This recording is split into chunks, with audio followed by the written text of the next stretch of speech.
Today, we are trying to wrap our heads around this pretty underwhelming Nintendo Direct Partner Showcase. And we're starting to ask ourselves, is Nintendo feeling any kind of pressure from the underwhelming Direct? Like, what's going on? Our expectations were not really high going into this, but I think even those low expectations were not necessarily met. And there was this thing that was happening even before of like people were kind of discounting this and be like, well, let's look ahead to whatever the next full Direct will have. And surely that will include everything that's going to change our life. So I think Nintendo does find itself in an interesting spot where there's kind of, the bubbles of some dissatisfaction are starting to show themselves among some fans. So it is interesting to think like what is their mindset right now?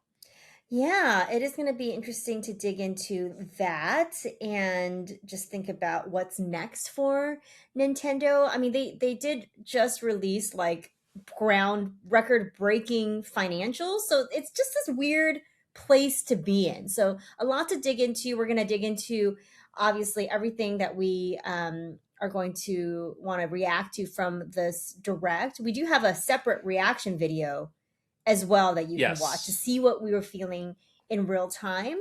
But there was a lot of additional stuff that came out exactly immediately after. So we're going to be looking at all of that stuff that was not actually in the Direct itself too. Yes. Thank you. Big thank you, as always, to our wonderful Patreon subscribers. If you want to join us at patreon.com/Kit and Krysta, tons of exclusive content is on Patreon. We just released the very spicy Dispatch spoiler cast. Whoa. Which was a treat and a joy to do. First of all, like, this game is very dramatic and has a lot of like dramatic moments and a lot of decision-making moments. So it was just really fun for us to find out finally what each of us chose. But also there is some drama around this game, like outside of the gameplay as well. So it's just a lot to dig into. And we had a ton of fun. Like I really felt like every time I do these spoiler casts, I'm like, oh, it's like I need to get this off my chest. I need to get this out into the world, and I really felt that deeply with the Dispatch spoiler. I gotta say, it was nice to have a conversation about the game that was not exclusively about this censorship topic, which is an important topic and an interesting topic, and one that continues to develop. But there is a game here, and there is a lot of game to talk about. So it was nice to say, we're just going to talk about this for 2 hours. And, we played the different versions so we could talk about our impressions, but at least it was like rooted into like, how did this impact the game versus like all of the hand wringing and tooth gnashing we have seen on this topic up to this point. Absolutely. Yeah. And this is a fantastic game that should not be slept on. So if you haven't played this game yet, we definitely highly encourage it because we both love the game. We both love the game. We also have a video on the latest Nintendo financials. Yes, the numbers. Yes. The girl math. You put on the glasses and did some math. And we get these a couple times a year. We break open the IR site and we look at what Nintendo's sharing and what Mr. Furukawa has to say. And like you said, this is an interesting one of helping to kind of reorient where Nintendo is going into this new year. And it seems that they're going to be great, but they've also pretty clearly outlined some things that they're focused on and some things that they're maybe, I wouldn't say that they're outwardly concerned about, but there's definitely some things that are on their mind. Yeah, exactly. There are some like unknowns in the future that seems to be kind of looming a little bit. And it's not like Nintendo's doing anything drastic right now to like try to get ahead of those unknowns because it hasn't happened yet. But there is just a bit of a looming shadow that I think is on their minds.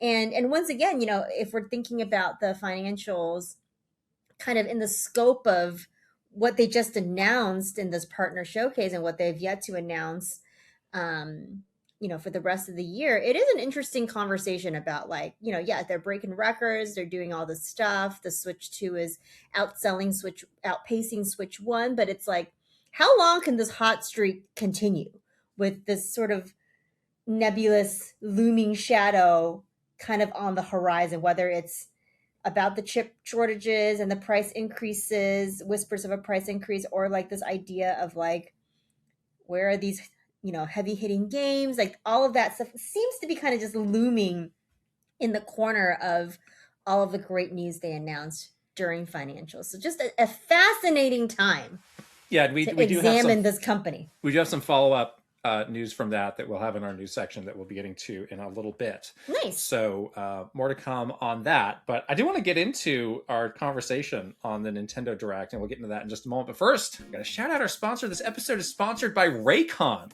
With the Super Bowl and the Winter Olympics this month, there is no better time to get inspired, push harder, and upgrade your workout routine. So true. I have been back in my routine after the holidays, which was just a sit around and get fat month, which I loved. But now it's time to get back to work.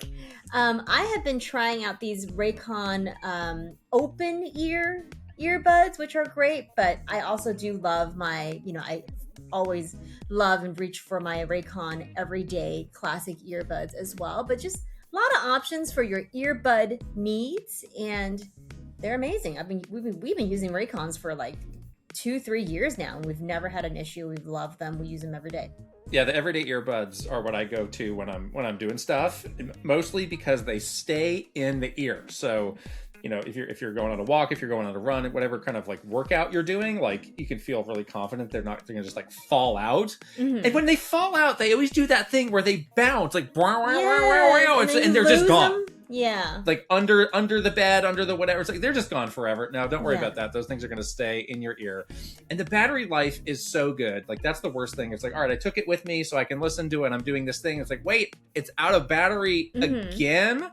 And, when they're in the charging case, you get up to 32 hours of battery life. And you can actually do this quick charge thing where if you charge it for even 10 minutes, you can get an hour and a half of playtime. So even if you do find yourself like, oh no, I forgot to do this, like you can really quickly like get back in the game with those. I love the new colors too. They're so pretty. They have like the blush violet and the cool mint. If only they can make a Joy-Con in the Raycon colors. Oof. They won't though. Silly Nintendo. No. But these colors are beautiful. Love them. The Everyday Earbuds Classic are here to help you go for gold. Go to buyraycon.com/Kit and Krysta to get 15% off. Thanks, Raycon, for sponsoring this episode. And we'll put the link here with a QR code for you to scan and also in the description below. And yes, true. The Super Bowl is this weekend, and we actually have some news about that too. And it's in our backyard this time. So my gosh. That's actually why we are doing this episode remotely, is like the amount of traffic that has been happening this week has been ratcheting up. And we were just terrible. Like, oh, this is something we kind of want to get out while the news is fresh. So maybe let's cut out the thing where we sit in traffic for an hour each way. I mean, it's been so nutty here, and just, all of the roads are jammed and people have descended into our beautiful Bay Area. I don't know. I'm not the biggest fan of this. I would like to not be the host city of the Super Bowl for a very, very, very long time after this. It's not great. And we probably won't, so you don't have to worry about that. I would like people to leave. Oh, okay. Don't come here. All right, Nintendo Direct. So, like you said, we have our full reaction. People should check that out to see kind of our reaction to literally everything that was in there. At the end of that, we gave it a snap grade. I gave it a C. I think you gave it a D. Yeah. Is that right? Yeah, I gave a C- D, but I think I'm firmly D. Well, at the end of all of this, I want to give ourselves a chance to readjust if we've had we've had a couple hours now to reflect upon it and look at some additional information, and maybe we're feeling a little bit different, but not first.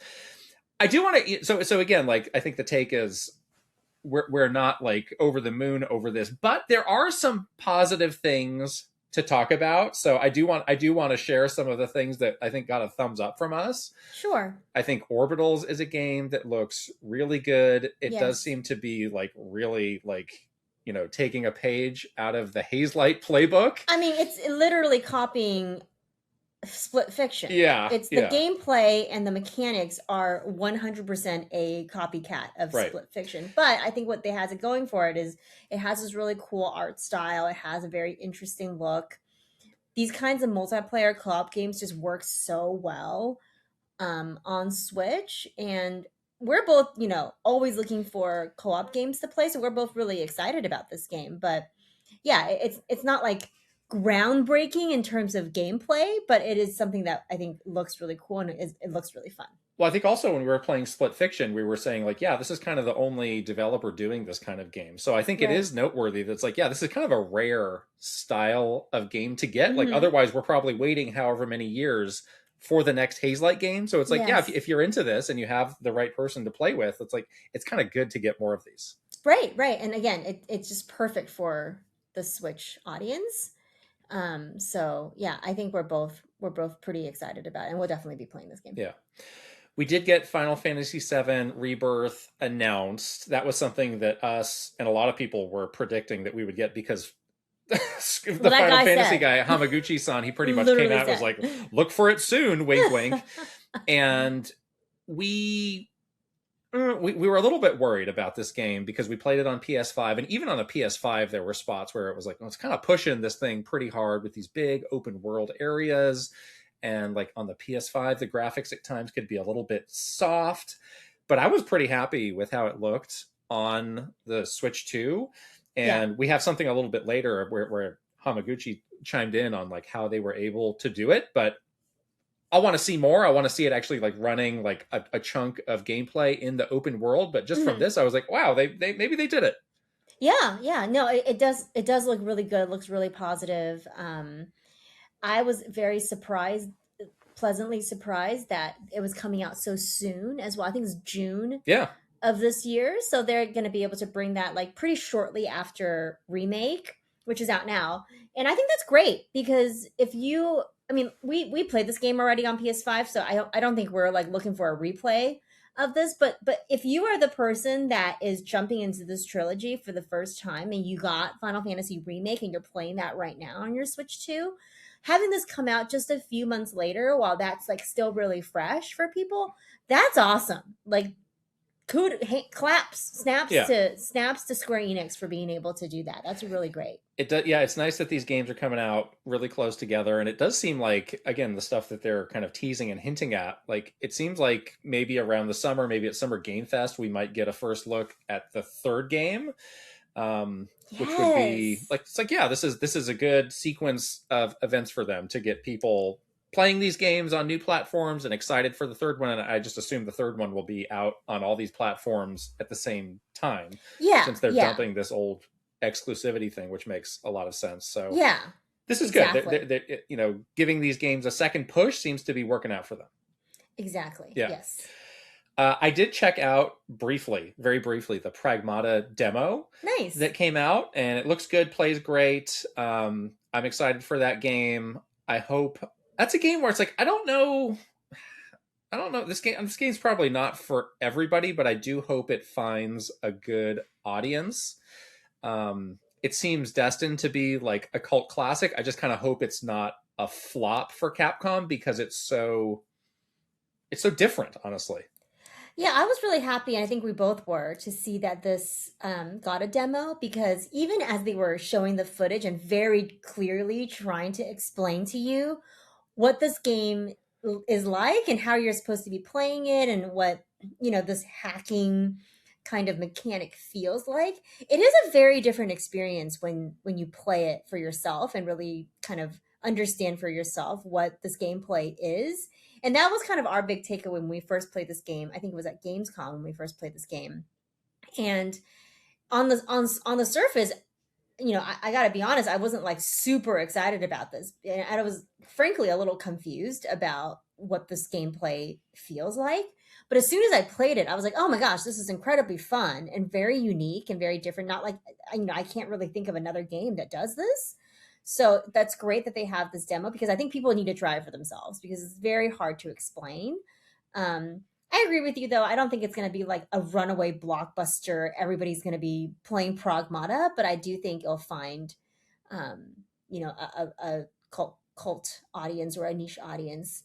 And I'm glad Capcom is still doing stuff like this. Like they still come out with games. Like I think Kunitsugami is another one last year that was like, I'm just glad this game exists and that people are still making games that are a little bit different, a little bit more for, a smaller audience. Like that's just nice that they're doing that.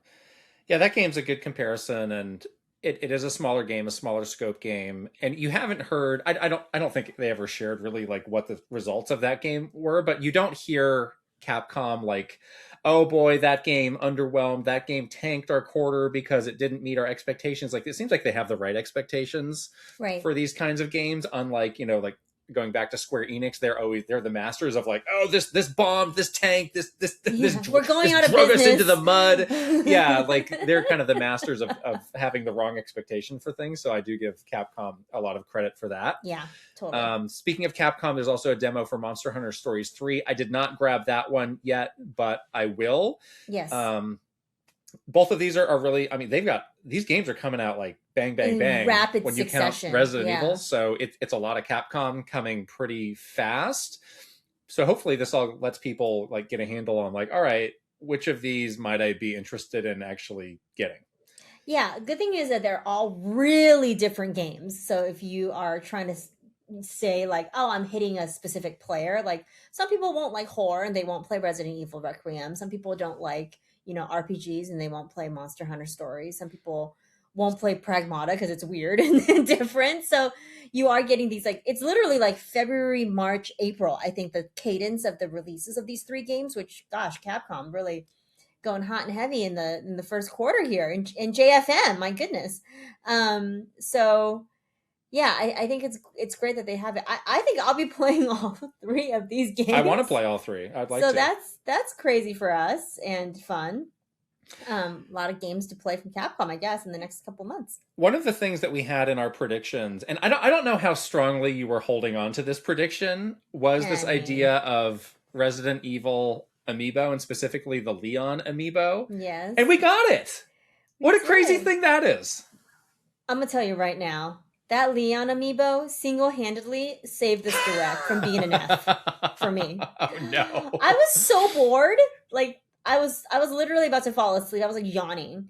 So bored. And then Leon came out.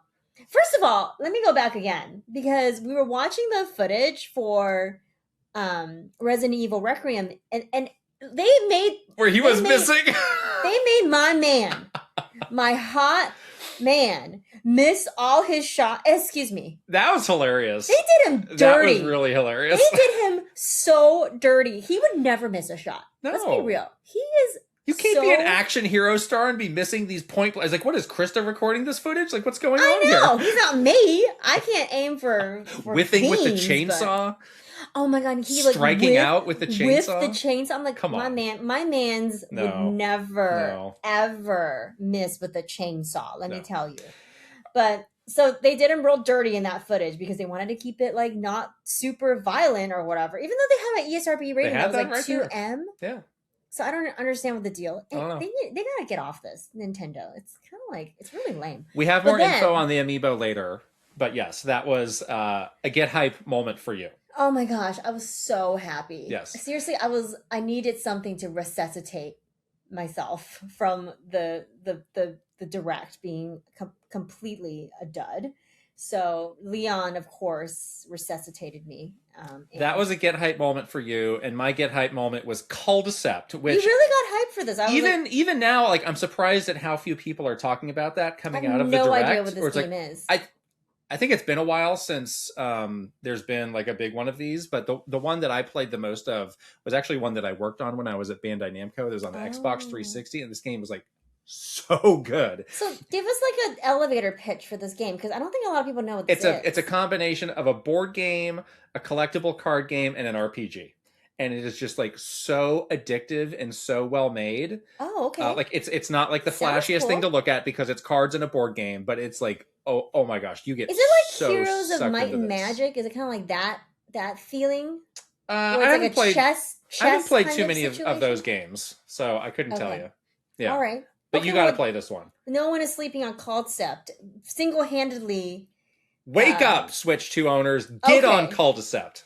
GM fam. Man. Concept is yeah, I where think we're gonna after be. that one on the Xbox 360, there was another one that came out on the DS that I think never got localized, Yeah. and it's been kind of quiet since. So now it's time. Everybody's going to find out how awesome Okay. Concept is. I can't wait. Hopefully this one's good. I always get excited when you introduce me to a niche game. Yeah. So you were this was like a sad little blip in the sad little sizzle that they had, and you really popped off. I was like, what are you? That was amazing. Why are you so excited about this? It was amazing. I can't wait. You're all going to find out. You're all going to thank me. Great. So aside from those couple highlights, I think the consensus was that it was pretty underwhelming. Yeah. But why was it underwhelming? Well, I think it just lacked any kind of, like, Nintendo Directs are supposed to, the foundation of these things. And the thing that was drilled into us when we were working on Nintendo Direct at Nintendo was you're supposed to surprise and delight some people. And I don't think anyone was surprised or delighted. First of all, we weren't surprised because a lot of the games in here, and frankly, the Direct itself was, either leaked weeks in advance, or these games have been already announced and we're just seeing sort of more footage on it.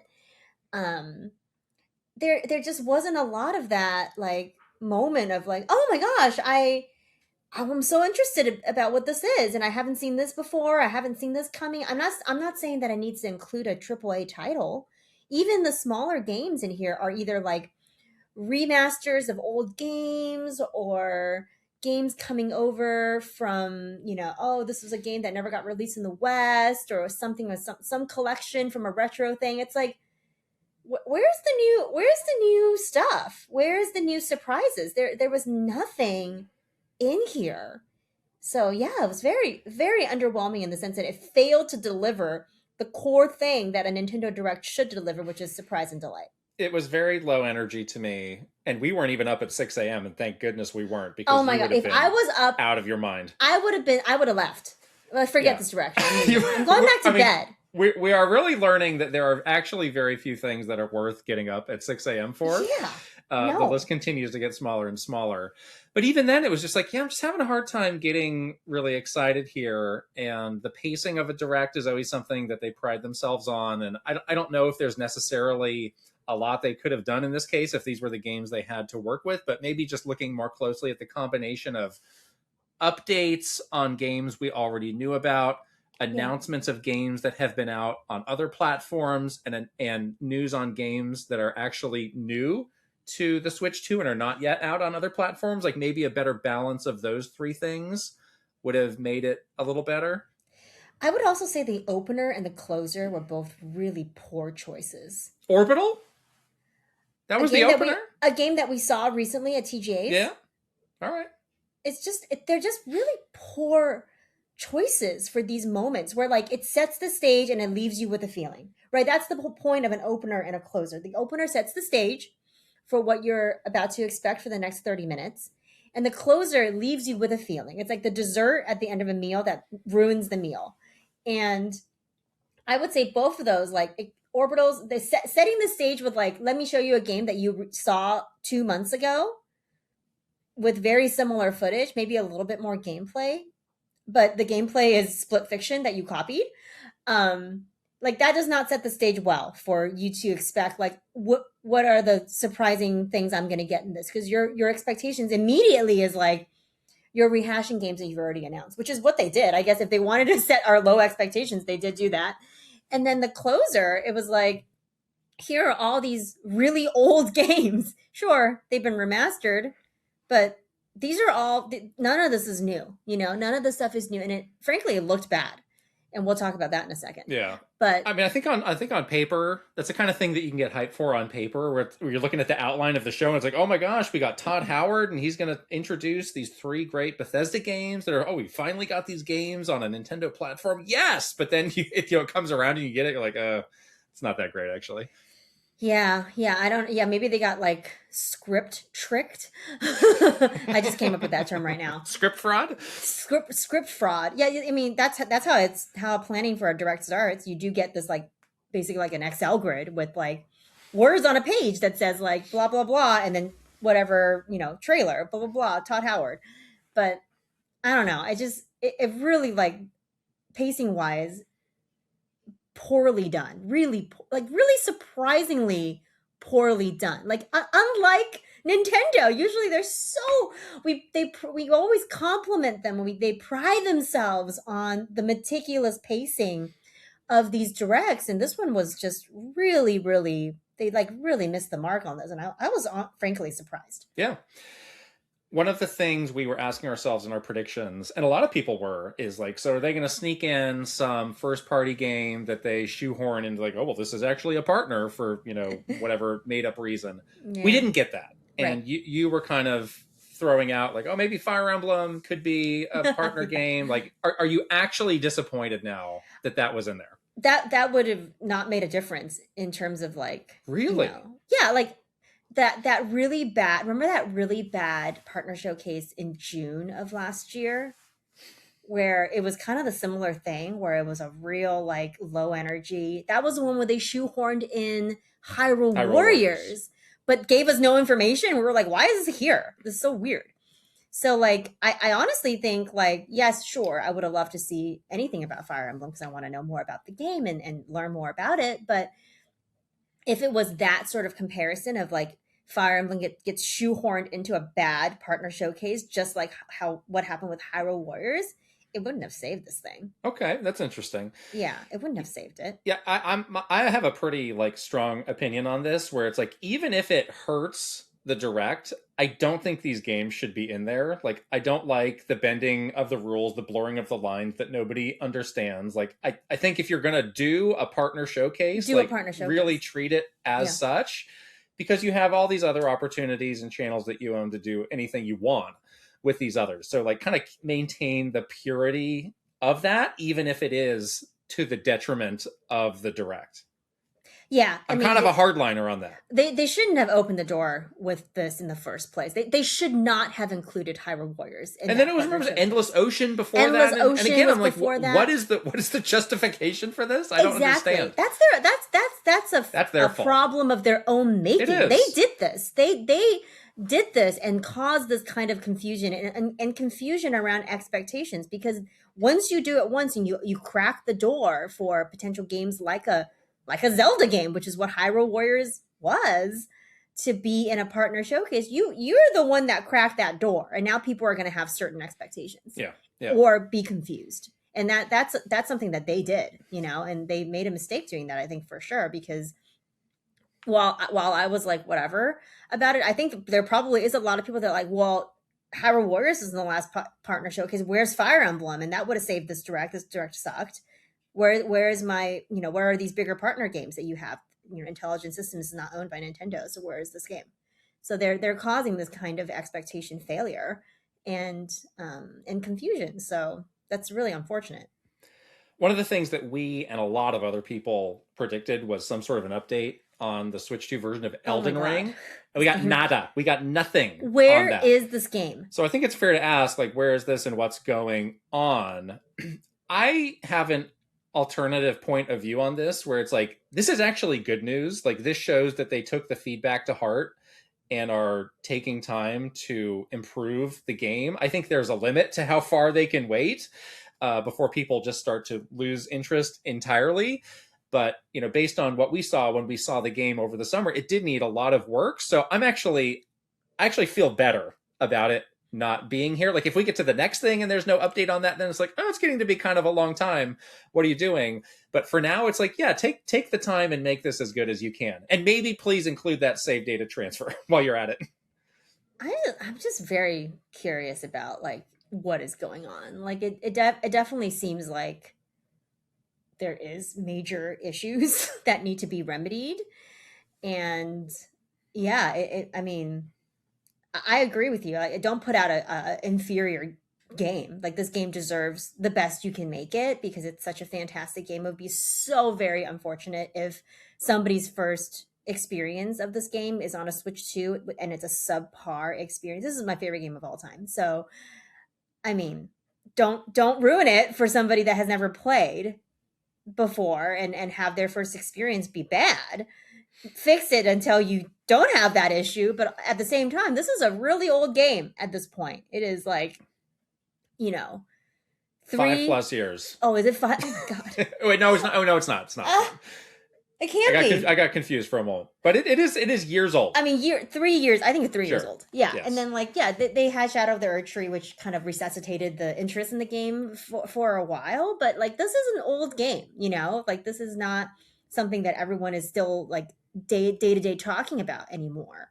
So the shelf life is just so limited, if not non-existent on this, and the audience that you're hitting is really that very specific segment of like people that don't have any other system and any other platform to play this thing on.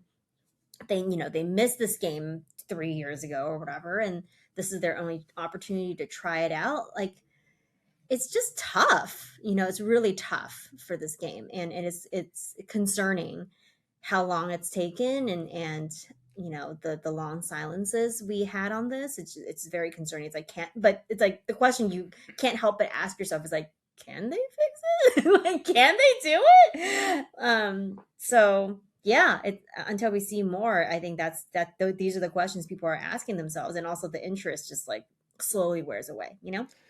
Something we both predicted was, and we've been predicting now for many of these showcases and directs. No, I'm going to keep predicting it until it happens. Now I'm getting set in my ways. Is like more Xbox games coming to Switch too, and it's like, yes, Bethesda had the segment; those are Xbox games. Xbox owns them, but I do think it's a good time to ask the question of like, so where are these games? Like, for me, like, I would not be so actively bringing this up every single time if Phil Spencer didn't pop his head out like Punxsutawney Phil on Groundhog's Day every couple months and saying like, oh my gosh, we can't wait to bring all these games to the Switch 2. We admire Nintendo. It's going to be great when we have all our games on the Switch 2. But it's like, you've been saying that for months. Maybe you should stop saying that until you have something to show us. Yeah, this is really pretty rough that continues to be this like through line.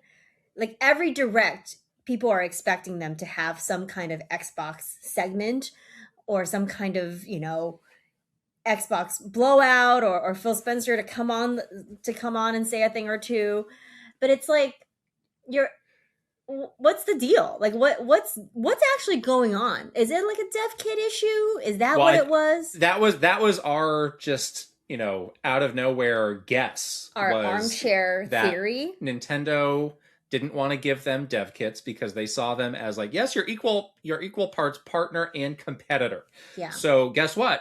You're going to get dev kits on, June, whatever, when the system actually launches, which put them behind as far as, them in comparison to other big developers. And they're trying their best, but they've got, you can only make these games so quickly. So we may just have to wait. And it sucks because I think those games would do really well. And the longer we wait, those games just get kind of older and older in the tooth. And in some cases, the interest isn't always there. It won't be there. It won't be there. The interest won't be there. I mean, it's a losing battle already. Like, you're already late. You know what I mean? If you're not day and date, like you're what Capcom's doing, you're already late. And so many people have said like the main issue is with these third-party games, and they're just exasperating the issue at this point, especially with Xbox, is like, when the thing comes to Switch finally, or Switch 2 finally, it's already so heavily discounted on other platforms. So why in the world, unless you only own the one console, like, why in the world would you bother? I have a perfect example of that, which is Fallout 4 was, again, one of the big closing announcements coming to the Switch 2. Oh my gosh, that game is currently $5 on Steam. So it's like, not only is it, however many years old, but you kind of feel like you're getting suckered if you're paying, quote, full price for a game that everybody else has in the bargain bin. And like the thought process in your head too, like, you should be thinking this, honestly, is like, why am I paying a premium price to be a Switch owner? That's Nintendo tax? You're paying like a heavy Nintendo tariff. It's not funny. It's actually terrible. But like that's kind of the expectation, is like, if you want to have this game on your Switch, you're going to have to pay like a premium price for it. And that just feels like really yucky, you know? And it's not, it's like really unfair for the person that only owns the one system. You know what I mean? It's like, it really sucks. Like, I only have this one option. I don't have any other option. So I'm compromising on paying a high price. Sometimes I'm compromising on performance. Sometimes I'm compromising on, maybe all the time I'm compromising on never being able to play a game day and date, you know? So it just seems like all these things are starting to stack up against like why I should not purchase any of these games on a Switch at all. And then we get back to the thing where it's like, well, third parties aren't coming to Switch because these games don't sell. And now we're back to that. We're literally like 360 back to that. And it's just, that's terrible. Like in this new generation, we should not be going backwards. In the case of Xbox and a lot of these other publishers, like they will eventually catch up. You know, whatever delay, Hopefully. whatever lag they had, like they will eventually get over that. But yeah, I mean, you wonder, like, you know, when we get to this summer and we're a full year into this generation, like, are we going to be out of that then? I'm not sure we will. Yeah. It just feels like we're kind of paying the price for that for a pretty extended period of time. Mm-hmm. And yeah, like what you were saying, like some of these games don't look great. Like I continue to be really amazed at how bad that version of Fallout 4 looked. That was so bad. I went back and rewatched it. It's like, man, I continue to ask, like, did they get the wrong footage? Is this actually the footage that like everybody approved? Todd Howard's like, yes, let's ship it. This looks awesome. This looks awesome. Render it wrong or something? Did you render in like 720 accidentally? It just looked really bad. In that Premiere, did you like forget to press the 4K? I don't understand. It was so bad. And it's not the case there. It's like, oh, the Switch 2 can't handle it. It's like we now have enough examples of games where it's like, no, the Switch 2 absolutely can handle all of these games. And yes, it's Bethesda and it's funny to talk about the jank, but it's like there needs to be a higher standard for the stuff on this platform, especially when this is closing a Nintendo Direct. It's closing a Nintendo Direct. It's a 5-year-old game. More than 5. Oh, jeez. And you're probably going to charge a premium for it. You need to do a little better than what we saw in that footage, because that was embarrassing. That was embarrassing. That was so bad. I was like, how is this the closer? That's unbelievable. Like, and then Nintendo saw that footage and was like, okay, I guess this is the closer. The company that approves everything like 35 times, that has like the most rigorous approval process, the most highest standards. I mean, fortunately, they were like, okay. Fortunately, the other 2 games they had did look better, but that one in particular, I was like, that's one of the roughest looking Switch 2 games I've seen based on what was in that trailer. Yes. Woof. No one raised their hand and no one literally saw a cut. And they did review cuts and said, hey, what's going on here? Happening? I mean that game's out in like a couple weeks. It's not like, oh yeah, that was, you know, the super early whatever. It's like, no, it's like a beta or whatever. Yeah. That's what this game is. So yes. Can't wait for the Digital Foundry video on that. Some other stuff that a lot of people were saying were just kind of positioning as like, yeah, these will be easy layups. These will definitely be there because either these were rumored or these had leaked in some capacity or people were hinting at them. Metaphor, not there. This Kingdom Hearts collection, not there. Clair Obscur, not there.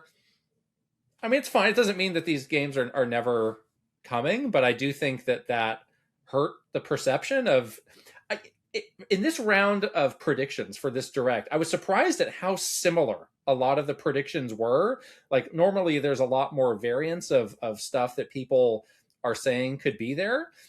And it wasn't, I mean, us and a lot of other people had stuff that was very similar. So when these things that are widely predicted don't show up, I do think that hurts because people's like, what do you mean? Everybody was saying that there's a good chance we would see this, and then it's not there, and then you're pissed. This is just, again, one of those baffling things where it's like, these games are getting really old. So if you're not going to announce it, if you're not bringing it, then don't bother. Because what's actually the point here? You know, these games are all like, we're not saying these games need to come out day and date, whatever. Like, sure, that's a big gaping hole in the Switch third party, strategy. But at the same time, it's like, what is stopping these games from coming to this platform? What could it be? Like, I'm asking a genuine question. Like, what could it be? Like, the Switch 2 can run these games. We've seen the Switch 2 run plenty of third-party games that were on a PS5, and it would have been fine. A lot of these games are deck verified, so that performance-wise, you could just, you could make an assumption that it would run on a handheld. So, like, what actually is stopping? Well, I'll tell you exactly why. We're in the just enough generation. That's why. So is it like Nintendo? Save it for 2028. No, let's walk through the scenario here. So is it like Nintendo's not actively pursuing these partners and going out to them and saying like, hey, what can we do to help you bring these games? Does Nintendo really need to pursue Atlas to say like, hey, this game, maybe you should bring this out on our big platform that just broke records that has a ton of JRPG fans? Do they really need to be told that? Well, that's my question. Do they need to be babysat and handheld?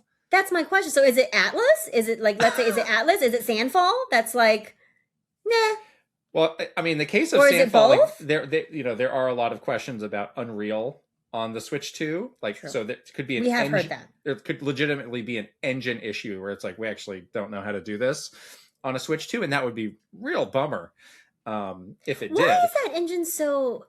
We are not equipped to have this conversation. Why doesn't it play nice with the Switch 2? Once again, we are really not equipped to have that conversation. Why didn't they fix it? But in the case of Metaphor, it's like, yeah, I don't know. And like Kingdom Hearts, like, why were those games cloud versions? Why though? On the Switch 1, I don't know. I really can't wrap my head around this. It's like, what is the actual reason? I don't know. It's behind this. So dev kits, publisher / developer, just like head in the clouds, like I don't know. Who cares? Or I don't know. Who knows? So no one wants to make any money or anything. Awesome. Guess not. Okay. Guess fine. Not. So now I want to know like where you fall on this narrative now that it's like, all right, this is the most important Nintendo Direct ever. The most important Nintendo Direct of our lives is the next general Direct that Nintendo is going to have. Where do you fall on that? Not this again. People are so... Every Nintendo Direct is the most important Nintendo Direct of your life. This is what happened in September. Remember that? Make or break. September had a make or break mentality, and people flipped out and were super disappointed. Not me, because I got Fire Emblem, but people flipped out literally and did not have a good time at all. I don't know. I don't buy into this narrative. I'm exhausted, honestly, by all of this, because I think it's just, you're just setting yourself up to be very disappointed. You know what I mean? Like all the time. If your fill in the blank game is not there, or like your 3D Mario or whatever it is not there, people continue to just be like downers about anything related to a Direct. And then, but on the other hand, there is this thing that's happening, which you can't really turn a blind eye to this. You can't really like avoid this. It's like when you have an underwhelming Direct, of course, everyone is going to pin their hopes now on the next one delivering. So you've just built up this, you're continuing to build up this pressure, which is not healthy and not great, but that's what's happening. But yeah, I don't buy into that narrative though. Like I always go into I went into this Direct with a very open-minded heart, and I manage my own expectations and all that stuff. And, at the top of this segment, we did talk about, a handful of games that were still highlights for us. So we typically see a little bit of a silver lining on most things, but I don't feel like a lot of people are doing that anymore. And then the pressure is just so high now on this next general Direct that it's going to be the most obnoxious thing ever. Like the conversation around that is going to be so rancid. I mean, it's already started. Awful. It's going to be awful. I mean, no individual Nintendo Direct is make or break. So if you were thinking that, or if you were hearing people say that, it's like you can get off of that. Normally we would say like, yeah, Nintendo doesn't care. They're going to block out the noise. But there were some interesting things coming out of that financial that does kind of speak to like, yeah, they have a sense of urgency where they were saying like, yeah, the sales in the West are actually not as good as they are in Japan. And that's something that, we know about and that we are thinking about. And then Furukawa was also talking about like, yeah, these first couple years are really important for us to build a big base and to really maintain, get that profit margin. Remember, we all pointed at that profit margin. We need to boost the profit margin by having a big install base so we can sell more games. Right. So on the other hand, it's not nothing for them to continue the momentum. That said, I do think this is going to be a very unpopular thing I'm going to say. There is a scenario where they could say, you know what? We're good until June. We don't need to do another announcement until June, because we got Pokemon Day in a couple weeks. That's going to be, the biggest game, probably the biggest game of the year for us in those new Pokemon games. That'll give people something to get excited for. We've already announced a lot of these games that we could probably space out through the summer, with probably, something like Fire Emblem being one of the later games, probably into like the early to midsummer. And then at that point, we'll be at June and we can outline the second half of the year, and we probably will have at least one really big game that will be kind of the other bookend to Pokemon that people can really hang their hat on. And that's how we're getting through 2026.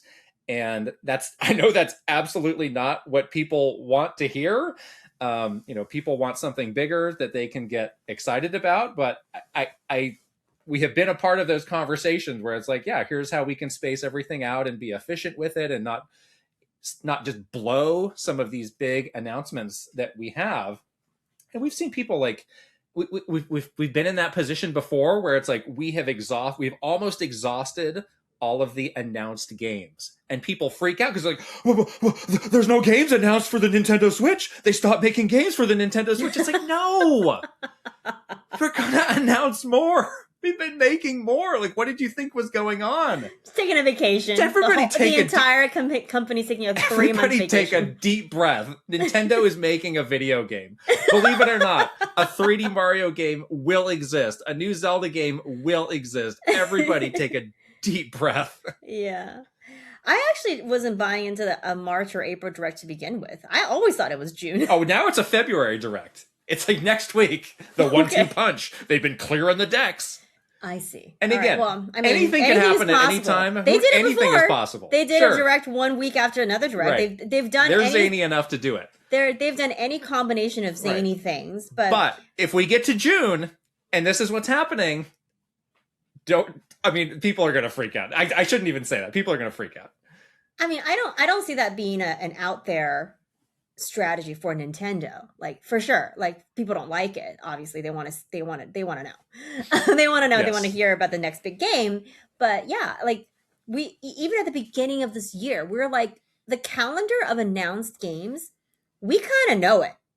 They announced those games in September. And there are a lot of games. It's not like there's nothing. There's a lot of games, and they could easily do either little, overview trailer drops, announcement date drops, without having to do a direct. They can do that for all of those games that they announced in September that don't have all the dates. Like, they can even do little title directs they could do a title direct for Fire Emblem. Maybe that's coming next week. I don't know. Yeah.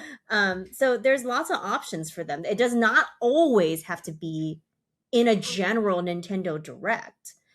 And this idea of Pokemon Day, that's really interesting. And I think it's actually going to be an important thing to keep our eye on.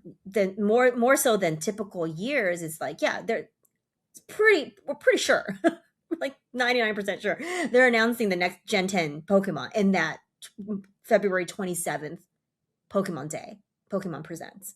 So that'll carry them for sure. Like, that's a huge thing that's gonna carry them.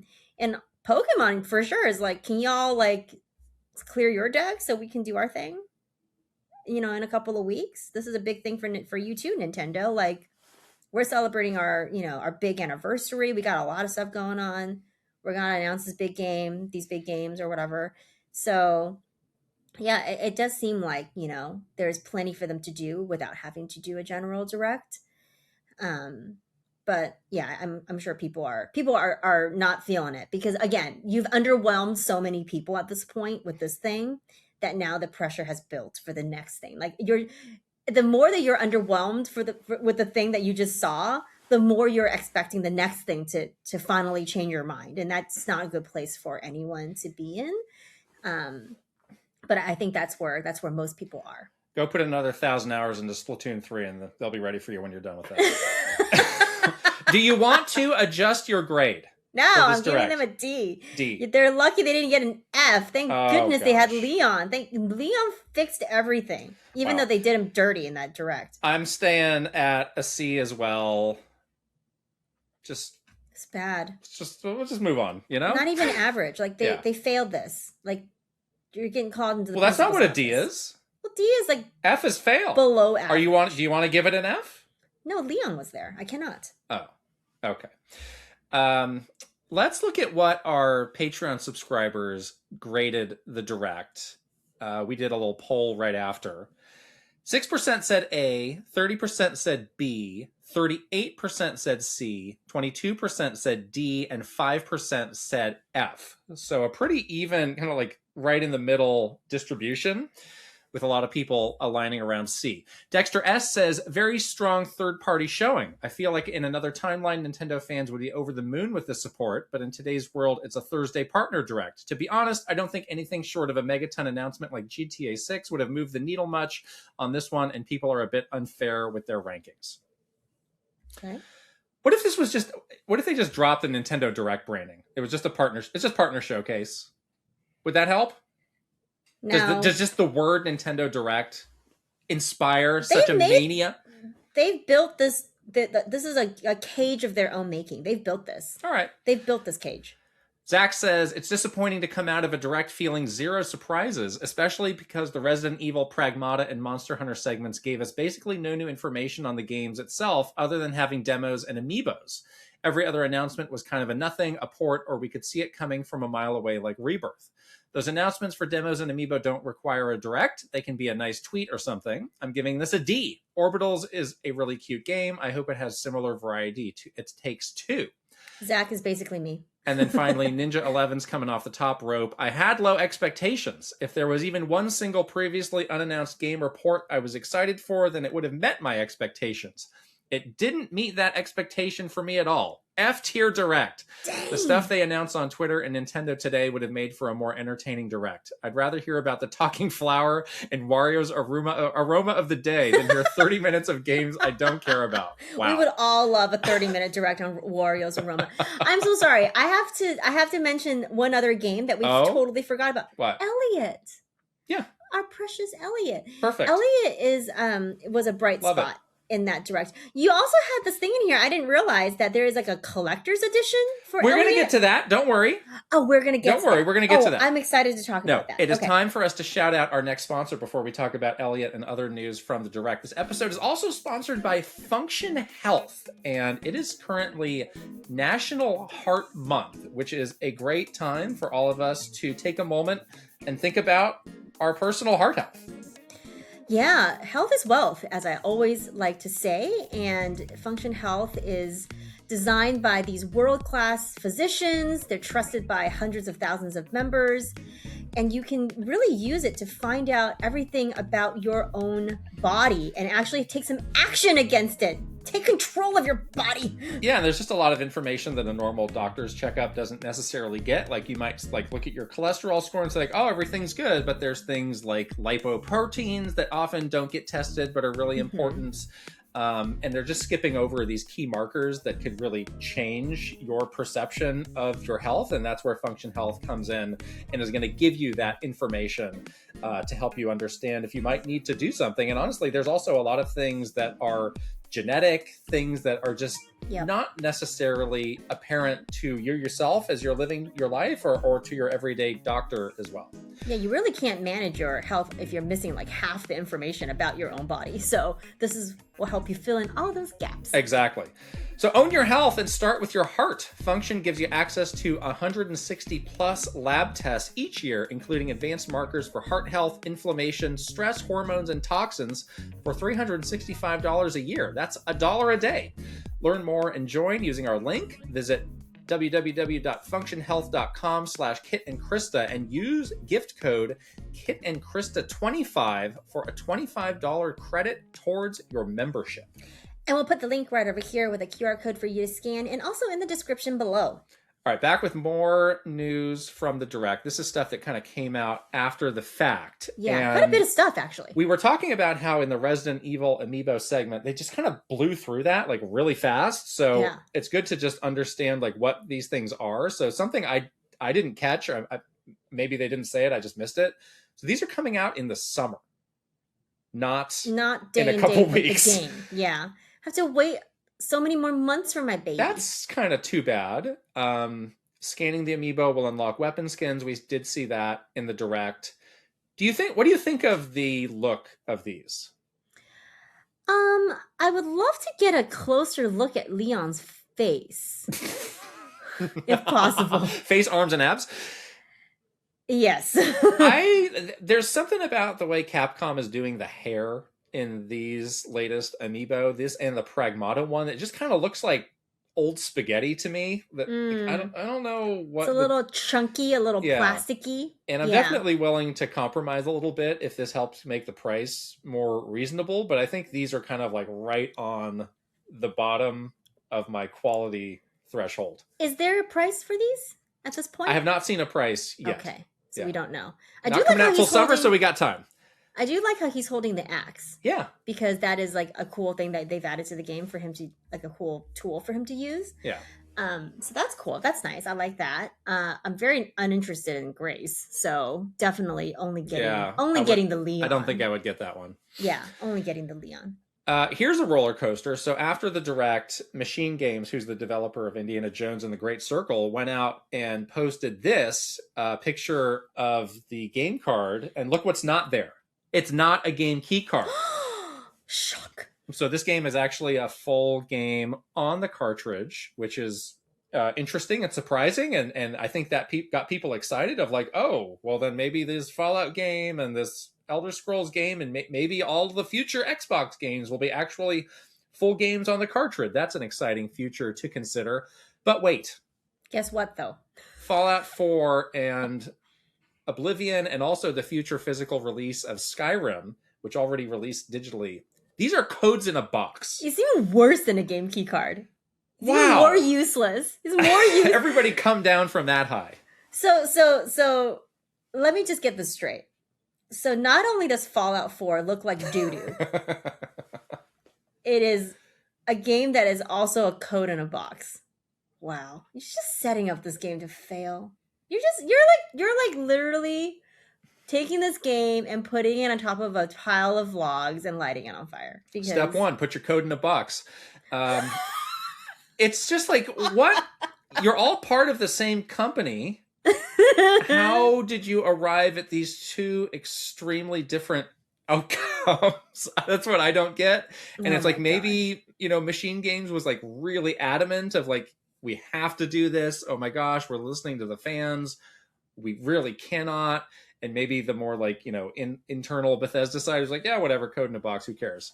I don't know, but it's just, it's a little strange, honestly. Very strange. And just a whole hodgepodge of bad decisions. And also just, it's clear that they just don't care. They really don't care. They like pack and ship. Like, ship it. Exactly. They're like, there's nothing in the box. Sounds good. Ship it. Sounds good. It looks like crap. Oh well. Make sure you got that Too code. bad. Yeah. Ship it. Just ship it. Get it out of here. We don't care. It's not important to us. Oh boy.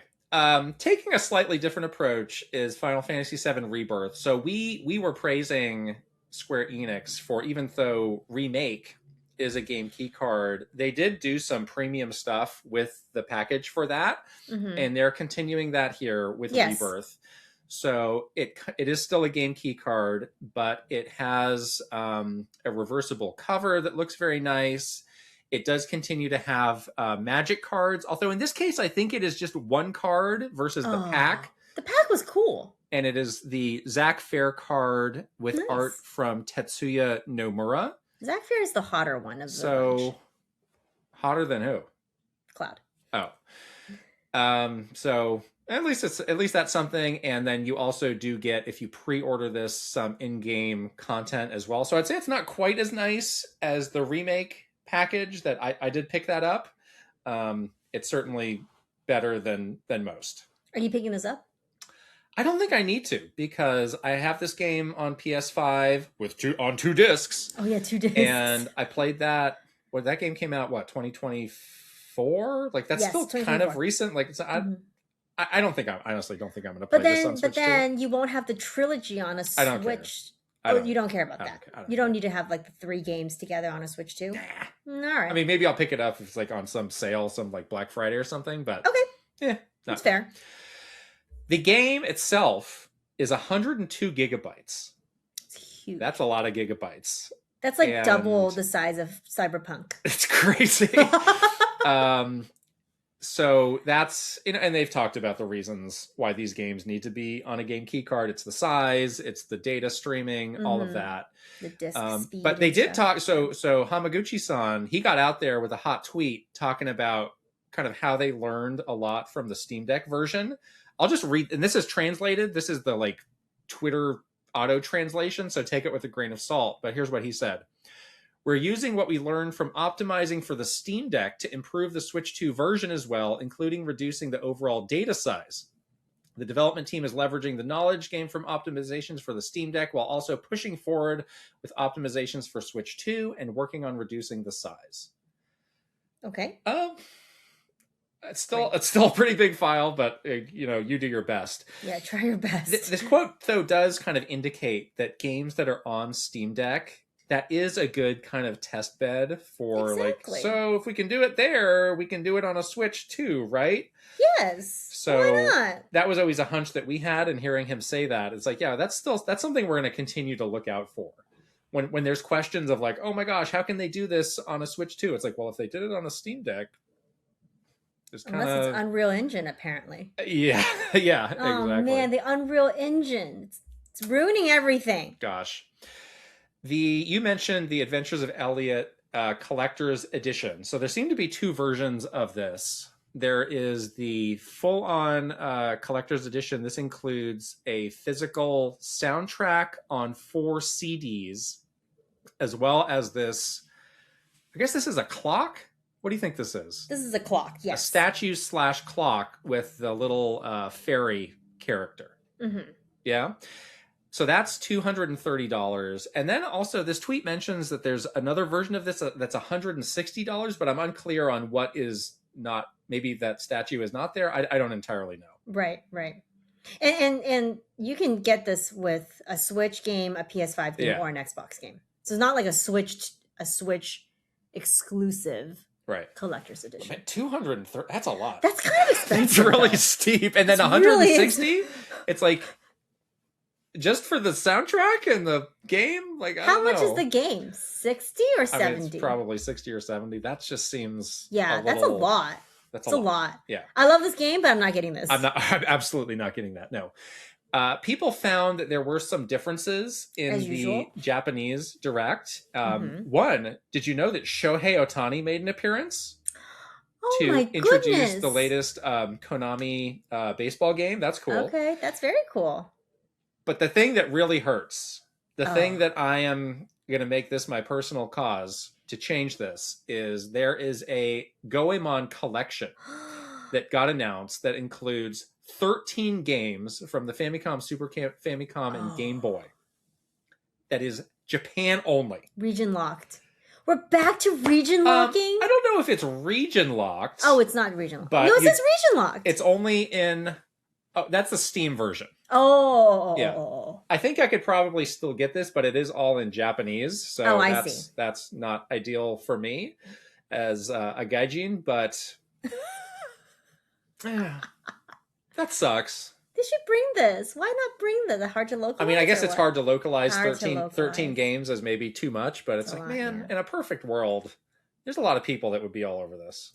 A lot of people get like. And when I say a lot, I don't actually mean a lot. Oh, I mean me and some other people. Precious Goemon, though. Yeah. Oh well. I don't know. That's a bummer. It's just a bummer. Okay. It just is. Oh, geez. Let's take a break and take some questions from our Patreon subscribers that have nothing to do with the Nintendo Direct today. This is from Brody. I'm curious to hear what you guys think Nintendo's goal is with game share. Everything the company does obviously has a purpose, and the only reasons I could think of is letting people try out games to maybe purchase on their own, or to let Switch 1 owners try out Switch 2 games and consider upgrading. Although since that's local only, they could just play on the same system anyway. Maybe it could also be a selling point for a game in terms of value, like you've mentioned in the past, as in, oh, and this game also supports game share. I'd love to hear your thoughts on this. Yeah, I think this is definitely one of those like value add kind of things that you can get. And I think Nintendo's looking at it also with like, there's probably people with multiple family members with multiple systems in the household. Like this is a way for them to like talk to that audience. Like, oh, you can just share your game with your kid or share with your siblings or some whatever. So that's part of it as well. But and then you look at a game like Orbitals, which supports game share, and it's a co-op game, so you kind of need a person to play with. That's a great message, that these kind of co-op games on Switch support this, or have this functionality, and you can use it to play with somebody else. Like that's good. That's good for value add. Yeah, we haven't done game share a ton, but the times that I've done it, I've been pretty impressed with it. It's a pretty cool feature. And yeah, I agree that it's good that they're not going like complete like business sicko, and it's like, yes, if you want all these copies in your household, if you have all these children or something, like you're going to buy this game X number of times. Like that is nice.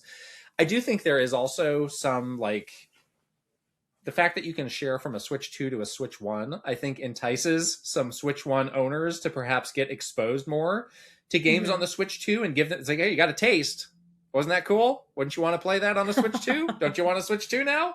Yeah. I do think there's some aspect of that to it as well. Yeah.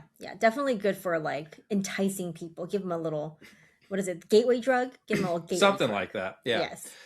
Jason Ball 34 asks, I'm curious from a marketing standpoint, what are the advantages and disadvantages of naming a game in a long-running series by using a number versus a subtitle, especially as the number gets very high? Final Fantasy and Dragon Quest seem to be doing okay with the numbers, while Nintendo used numbers at one point, like Mario Kart 7 and 8, Mario Party 1 through 10, but has switched to subtitles, as has Capcom with Resident Evil, although they still include the number within the subtitle, and possibly Mega Man 12 Dual Override. I ask because Mario Tennis Fever feels like a generic name to me that I find myself mixing up with Aces and Open, but I'm not sure how much better Mario Tennis 8 would be. Fire Emblem uses subtitles, but many fans willfully refer to those games with just numbers like FE4, etc. Meanwhile, some game series like Metroid Prime use both numbers and subtitles, though that convention risks overcomplicating the name. What most helps players differentiate games from each other? I think our biggest pet peeve is games with the very long subtitle. I think like that Mario Wonder, we're both like allergic to that expansion naming convention that they use, like Super Mario Brothers Wonder, meet up at Bella Bell Park, Nintendo Switch 2 edition. It's like it's so long, some of these subtitles. I think there's definitely like a couple of schools of thought on this. It's like, one, the more you get higher up in numbers, the more aged a game becomes or feels. Like you just like, oh, there's been 12 of these. Like, oh my gosh. It's also very, it makes it feel a bit inaccessible for someone that didn't play 1 through 11. and then you suddenly have 12 and they're like, wait, do I need to play 1 through 11 to even consider playing a game with a 12 on the end of it? Like that seems pretty overwhelming for someone that's new to a series. The danger with the subtitles and things like that is just you just don't know if people are understanding like this is a franchise, or like this is the newest game in that franchise. So I think there's like pros and cons for both sides of this, but I would say like the one thing to avoid is like, don't do the thing where you have the world's longest subtitle for a game. That no one wants that, and that's confusing for everybody. Yeah. The numbers thing is definitely like diminishing returns. Like especially when you start using Roman numerals, it's like how many people actually can count Roman numerals that high? Final Fantasy.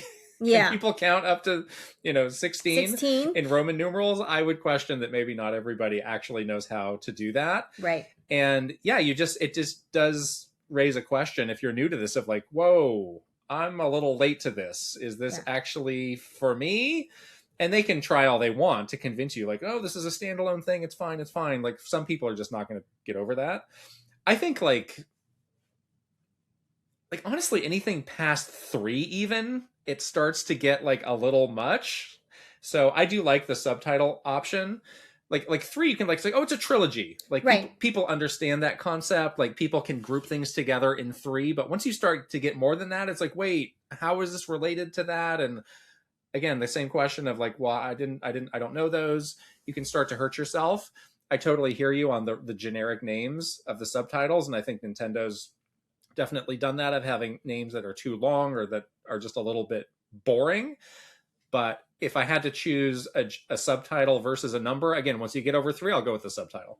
I like the way they do it for Zelda games. Like every game has a very distinctive subtitle that like matches what is different and unique about that game. Well, that's what you would like for every game. Yeah. Yeah. Like that I think that works, and it's never too long.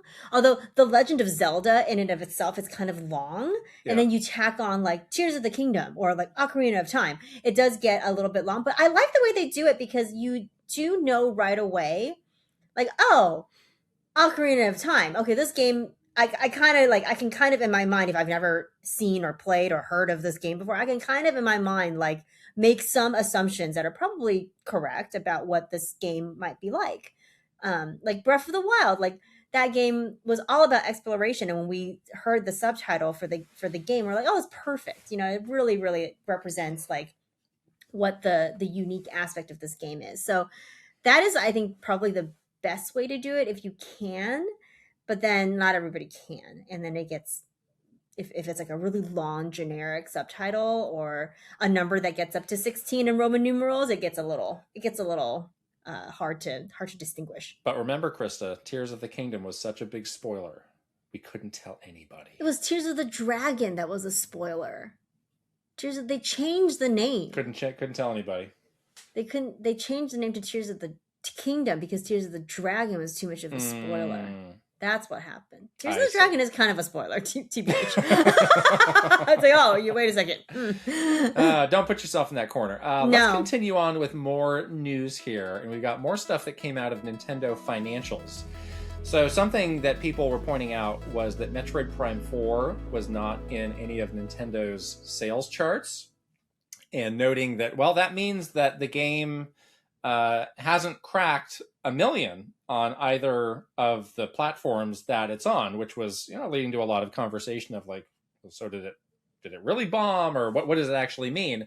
Stephen Totillo got out there, did some old-fashioned reporting, yes, and he found a thing out, and he found out Nintendo confirmed to him that the combined sales of all versions of Metroid Prime 4 have in fact passed 1 million. Good. I don't know exactly how that changes the conversation in any way. It's like neither here nor there. It's like the Drake meme where it's like, oh, the game sold 99,000 copies, yeah. And it's like, oh, sucks. And then it's like, oh, your game sold 1,000,001. Yeah. I don't really understand these. It's like, yes, whatever. 1 million is a milestone number, but it is also in a lot of ways an arbitrary number, and you need a lot more information than just that number, yes, to gauge whether something was a success or not. But okay, if you need a number and fine. You wanted it to be over 1 million, then congratulations to you. Fine. Yeah. I don't really have too much more to say about that. I don't care. We were mentioning this up top, but in the post financials Q&A that Mr. Furukawa did, he did admit that the sales for the Switch 2 are softer in the West than they are in Japan, which is interesting. And I will read his quote on this.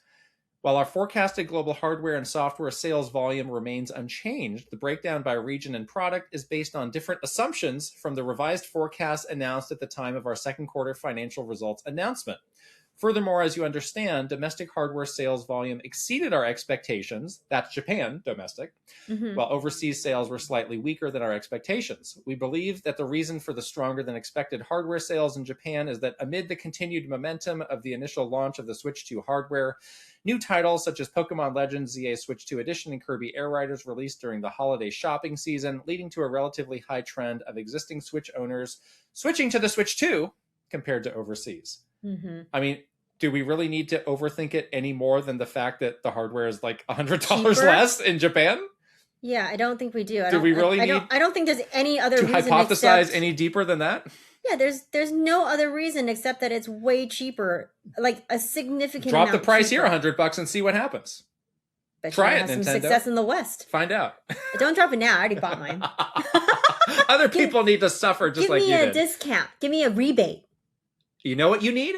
Ambassador you need an program? ambassador I certificate. need an ambassador certificate. That's what you need. I do. Give it to me. I demand a certificate.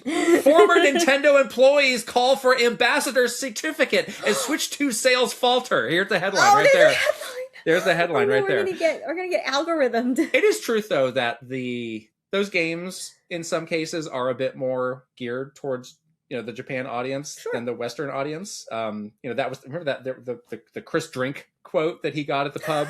He had something that said kind of something along those lines, but it's like, yeah, I think there's a main reason that you're not talking about here. Yeah, I mean, why wouldn't they talk about that though? It's like very obvious. It's like They don't want those people to find out that we already know. Not everybody knows that. That one thing is cheaper than the other thing. People don't know that. Are you kidding me? Don't hear about that at the pub. You what, mate? Borderlands 4 is indefinitely delayed on the Switch 2. This is interesting because this was a really high-profile game for Nintendo. They had this in a lot of the showcases and directs. They did a creator's voice. They had this at events, and now it's just delayed indefinitely. And here's what they said. We made the difficult decision to pause development on the SKU. Our focus continues to be delivering quality post-launch content for players on the ongoing improvements to optimize the game. We're continuing to collaborate closely with our friends at Nintendo. We have PGA Tour 2K25 coming out and WWE 2K26 for Switch 2, and we're incredibly excited about bringing more of our titles to that platform in the future.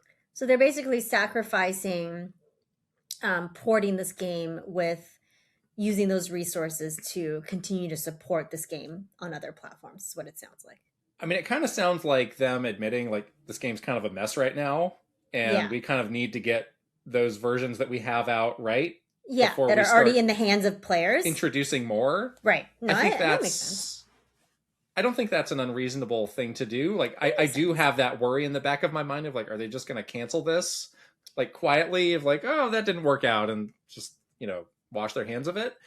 But if they're being a bit more thoughtful and taking the time to not ship a turd, then I'm okay with that. Yeah, I do kind of feel like a quiet cancellation is it's definitely imminent, possible. Imminent? Oh no. Because I from a business perspective is like, yes, like this is actually the right decision, unfortunately, for people that are trying to play this game on a Switch. Is like, you already have these games that are out that people are playing, your user base is playing it, so you kind of have to do right by them, and make sure that those versions are good and they work. People like already paid for this and like are playing it, so I do think this is actually the right decision to make sure your resources are used for that instead of like trying to port this to Switch right now. But again, this goes back to the conversation we were having before. Like, the further away you get from day and date, the less incentive everybody has, including the developer, right, to bring this to this platform. So there's so it could be a situation where they're like, well, the ship kind of sailed, on this, and we couldn't do it when it was the right time, and we wanted to, but we just couldn't. And we're going to do better next time, but the ship has sailed with this thing. Yeah. So. Yeah. Like we said at the top, this weekend is the big game, otherwise known as the Super Bowl. Who is your Super Bowl pick, by the way? Patriots, because I hate the Seahawks. Yeah, we're in an interesting spot because there was always a big rivalry with our Nintendo office, which was mostly San Francisco 49ers fans, versus the Redmond office, which was mostly Seattle Seahawks fans. So I can't in good conscience root for them. No. At the same time, every time I go to Boston, I'm terrified of getting, sucker punched as I walk down the street. So I think I'm just not going to be watching this game. Is my real takeaway. I don't really love the idea of the Seahawks in our beautiful stadium. I don't love that idea. Not in your house. Not in my house. No. Get out. Well, they will be exposed to the electrical substation, and if you don't know what I'm talking about, it might be worth a laugh for you to look it up. And I'll Oh leave my it at gosh, that. the drama, the conspiracy. Talk about conspiracy Don't theories. get wiped out by the electrical substation. Yes, but there is going to be some Nintendo stuff happening around the Super Bowl. Believe it or not, there is going to be a Pokemon. They're calling it a special video. They say celebrate 30 years of Pokemon with a special video debuting during Super Bowl. Again, what is Roman numeral 60. LX? Super Bowl 60. L is 6? No, L is... Well, I know X is 10. X is 10. So and how do we L get to is- 60? L is 50. I think we're... Again, you've just proven my point. I'm pretty sure it's Super Bowl 60. Okay, but we got this cute little video of Jigglypuff, who... I guess it looks like he's like, or it's like backstage or something. It's like in a green room. Getting ready to sing. It's about to perform. Is it some musical? Are they bringing back the presidents of the United States to perform sing a Pokemon song? Original Pokemon songs? I don't know. Or sing Millions of Peaches, Peaches for You? Something like that, maybe. But that's cool. I mean, That's really cool. Nobody can say they are not making a big deal out of this anniversary. They are like the opposite of Nintendo. They're doing everything. They're doing everything. Yes. They're doing all the things. Right. They're throwing their money at the anniversary. Right. They are also going to be, Jeff Keighley says, per a story in Deadline, there's going to be a ad for the Super Mario Galaxy movie in the Super Bowl. People have also said that during the Olympics, there's going to be stuff for the Mario movie. And actually, some of these things I think may have leaked. Like, I think I saw one where it's like Yoshi and a bunch of toads on a bobsled or something. That sounds like it's right for the Olympics. Oh. Now, here's where it gets interesting. Do you know who's broadcasting the Super Bowl? Is it not Peacock or? Do you know who's broadcasting the Olympics? Peacock. NBC. NBC. Do you know who? What corporate conglomerate Universal is part of? Not NBC. NBC Universal. Oh. So it's like, yeah, I'm sure we can get some sort of hot rate on with ourselves. They cut a deal with themselves. Exactly. Cut a deal. So that makes sense. I mean, good for them. Now that's the corporate synergy you like to see. Saving money. Yes, with we are taking advantage of our ecosystem. And look at the Nintendo. Look at this. We're getting your movie in front of the Super Bowl. We're getting your movie in front of the Olympics. Aren't we great? Well, don't you want to give us all your other IPs to do more movies with? No Switch 2 Super Bowl ad? Why? Just kidding. I'm being facetious. For what? No, they're going to reveal the Yoshi's Mysterious Book launch date in the Super Bowl. Yes. On the Super Bowl. That's what they're going to do. That's it. Yes. This next thing is a little bit older, but it was interesting, and I don't think we had a chance to talk about it. So on January 29th, a lot of video game stocks like really went down significantly. Yeah. And it was kind of all of them. It was like Nintendo, Take-Two, CD Projekt, Unity, even Roblox. Yeah, a lot of them went down. Because Google rolled out this Project Genie AI tool, which is like, put in your concept and it'll create like a little short game thing. And I guess the investors thought this was like the end of traditional games. So it's like sell every video game stock you've got because the genie is here to save us all. Get on this magic carpet. I don't know. The genie is here. I don't know. The games can only produce stuff that lasts a minute. It runs at 24 frames per second, and it's maxed out at 720p. Not 4K 60? It's not 4K 60, so I think, nobody's interested. We're safe. Video game industry is safe. Right. And again, like there was the same thing that was happening where a lot of video game IP was interestingly making its way into this stuff. And it did seem like eventually some of those specific things got turned off. But not great that kind of by default, it's all there. I'm tired of these stories. I'm tired of this because it's always like some kind of knee-jerk reaction. Like, this is it! AI is coming to ruin everything. And it's going to be like the end of X thing, at the end of Hollywood, the end of video games. It's always this thing. And then you dig like a tiny sliver of a layer deeper and you realize this is trash. Oh wait, this is actually nothing. This is actually trash. You know, this is why when we were there at Nintendo, like, nobody got too worked up over the stock price, because it's like, well, look at the people who are controlling whether the stock goes up or down. These people are completely irrational. They overreact to things. Sometimes we put out what we think is good news and the stock goes down. So why waste your time trying to cater to them? Right.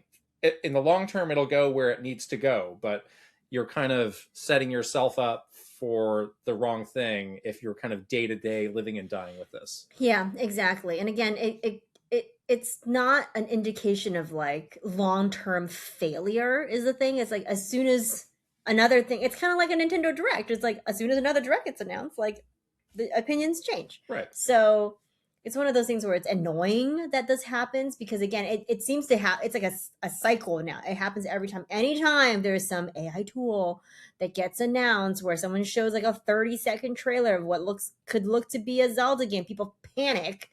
And it's like, oh, this is it. This is the end. This is the end. Doom. And it's annoying because that's clearly not at all reality. So yeah. I mean, it helps that you've got $12 billion in the bank to weather the ups and downs of the stock. Like, you know, not everybody's in that position to be able to do that, but that's where they are. That's the reality for them. So they don't have to worry about it. Exactly. Let's take a couple more questions from folks here. Here's a question from Catrello. How does Nintendo identify and support evergreen titles? DK Bonanza has sold right around the same amount of copies in its first 6 months as Splatoon 2 and Breath of the Wild did. Was Zelda a happy accident, or was it given marketing pushes over the years to get it to where it is? Will they try and do the same with DK? I think they're doing a lot with DK right now. I mean, they have the Emerald Rush mode, which was a cool like DLC kind of surprise. That's a little bit, that makes it feel a little bit more like an ongoing game that you can keep doing the challenges. So it's nice that they actually kind of were thoughtful and added a mode to an existing game that can give it that evergreen feel. Splatoon is very different because that's like a multiplayer game that people are just constantly playing. So it's kind of in a different camp in terms of how that's an evergreen game. And obviously Nintendo has done a lot of like in-game events and things like that to support that. In terms of a game like a single player game like Breath of the Wild, like how do they sustain that momentum? Like there is something about just the fact that that game and also Tears of the Kingdom has so many ways for the player to do things their way. Like I still see so many videos of people like, I built this thing in Tears of the Kingdom, or like this player built like, you know, this Gundam or whatever in Tears of the Kingdom. You still see those like viral posts from people. So, you know, creating a game that lends itself to that kind of conversation obviously is going to keep it evergreen. So while I don't think it's a happy accident, I think there are definitely games that just lend itself better because people are using that as a playground to do like, you know, crazy things. And that's interesting and fun to keep looking at and keep trying, versus like a game like, you know, like Mario Wonder, for example. It's like you played all the levels, now you're kind of like done with the game. Yeah, I think it's definitely like a soft thing of how they identify this, and there is no like written rule. But I think it, you know, generally a good way to look at it is like, is this a game that a wide audience of people might want to get in their first round of purchases, like when they get hardware? Mm-hmm. So I think the opposite of something like this is a Metroid Prime 4, which has completely come and gone. Like you don't hear anybody talking about Metroid Prime 4. If you were in the market for Metroid Prime 4, you've probably already played it and put it down and you're done with it. Yeah. Versus I do think they think Bonanza is an evergreen game. I think they have spoken already a lot of like, yeah, this game has a lot more potential. We're going to continue to do things to put it front and center. And we know like they have all of these campaigns that run year round that are focused on specific audiences or shopping opportunities. Like very soon, the tax return campaign is going to kick in. It's going to be dads and grads. Dads and grads. Mother's Day. Summer vacation, Easter. like all this stuff. So they have these opportunities. And like sometimes like Nintendo will tweet out about a random game and people are like, oh, well, why did they do that? Or they'll have the wrong take and be like, oh, they're teasing the sequel. It's like, no, this something got approved in some random plan. So they were got approved to post this tweet. But, you know, they just want to keep the game out there, keep the game in the general public awareness. And I I do think that Bonanza is a game that has the potential to sell over a long period of time and grow into a more impressive number, and something that might surprise us in like Yeah. 2 or 3 years when we check back. It's like, oh wait, now it's sold 15 million copies. Wow, good for them. I think so. And they but have a game mode that they like were smart to put a game mode in that actually lends itself to that kind of behavior of replay, like yeah, replay, long-term purchase, like that kind of stuff. yeah, and I think that's just something that a mindset that Nintendo has more than some other companies of. It's not all about the first month or couple months. Like there's, I mean, sometimes a game is DOA, but in most cases, like there's more to be done and more to say about a game. Yeah. Exactly. Gartooth asks, what's your read on why the Prime 4 development team chose to do interviews with Japanese publications like Famitsu and Nintendo Dream rather than doing an Ask the Developer interview that would have better served a global audience? It seems odd when the biggest the biggest audience for Metroid Prime is in the US, yet these fan translations have to be relied upon for these interviews. I'm not sure how familiar you two are with what goes on behind Nintendo's internal interviews like Iwata Asks and Ask the Developer, but I figured I should ask. This was a huge mess and a miss, wasn't it? This whole thing was just a mess and a miss. Well, I think that there is this overarching like unwillingness that from Nintendo of Japan to allow other regions to do interviews. There's just a fear and unwillingness that this all goes back to like, this is why you don't see the president of NOA, whether it was Doug or now Devin, doing anything. Oh, it was so scary. We can't have another Reggie out there making a name for himself doing these interviews. So there is this layer of that. But yeah, they've cannibalized this game on so many accounts. Like, for sure, it would have been awesome for them to have a developer ask the developer on this game when we had so many questions about this game and so many questions of some of the decisions they made in this game that were pretty controversial and really like kind of made the game have a lot of up and downs. It would have been great to hear from the developers themselves on like why'd you do that. But I think there is this fear of doing these Western interviews that Nintendo is just like really like sunk their heels into. And yeah, I get the feeling that these Japanese interviews were like all like Mr. Tanabe was on his like, his farewell tour. And he was just like, can't stop me. I don't care. I'm leaving. So I'm going to say what I want and then peace out. So deal with it. Yeah. My honest answer is I don't know, but it certainly is weird and did not, serve the best interest of the game. No. We do know, like the Ask the Developer, we do know like that is largely handled in Japan, and there have been times where we've said like, hey, sure would be nice if you did an Ask the Developer for this or that game, and they'd be like, yeah, we'll figure it out over here, thanks. Yeah, it's like they're not really looking, we don't need your opinion, suggestions or recommendations. It's something they're really running over there. So it's one of those times where it's like, yeah, I don't know, but it sure didn't work out the way that it could have if they had taken a different approach. It's too bad. They really kind of shot the game in the foot, a bit. Yeah. Let's bring it home by talking about some games we are playing.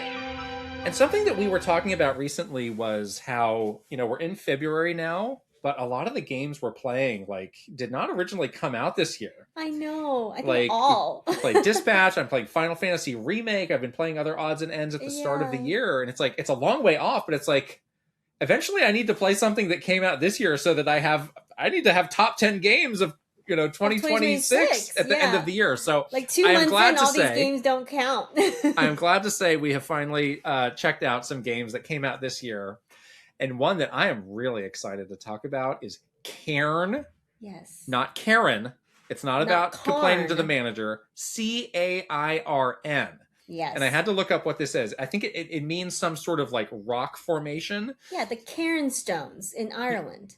You know this?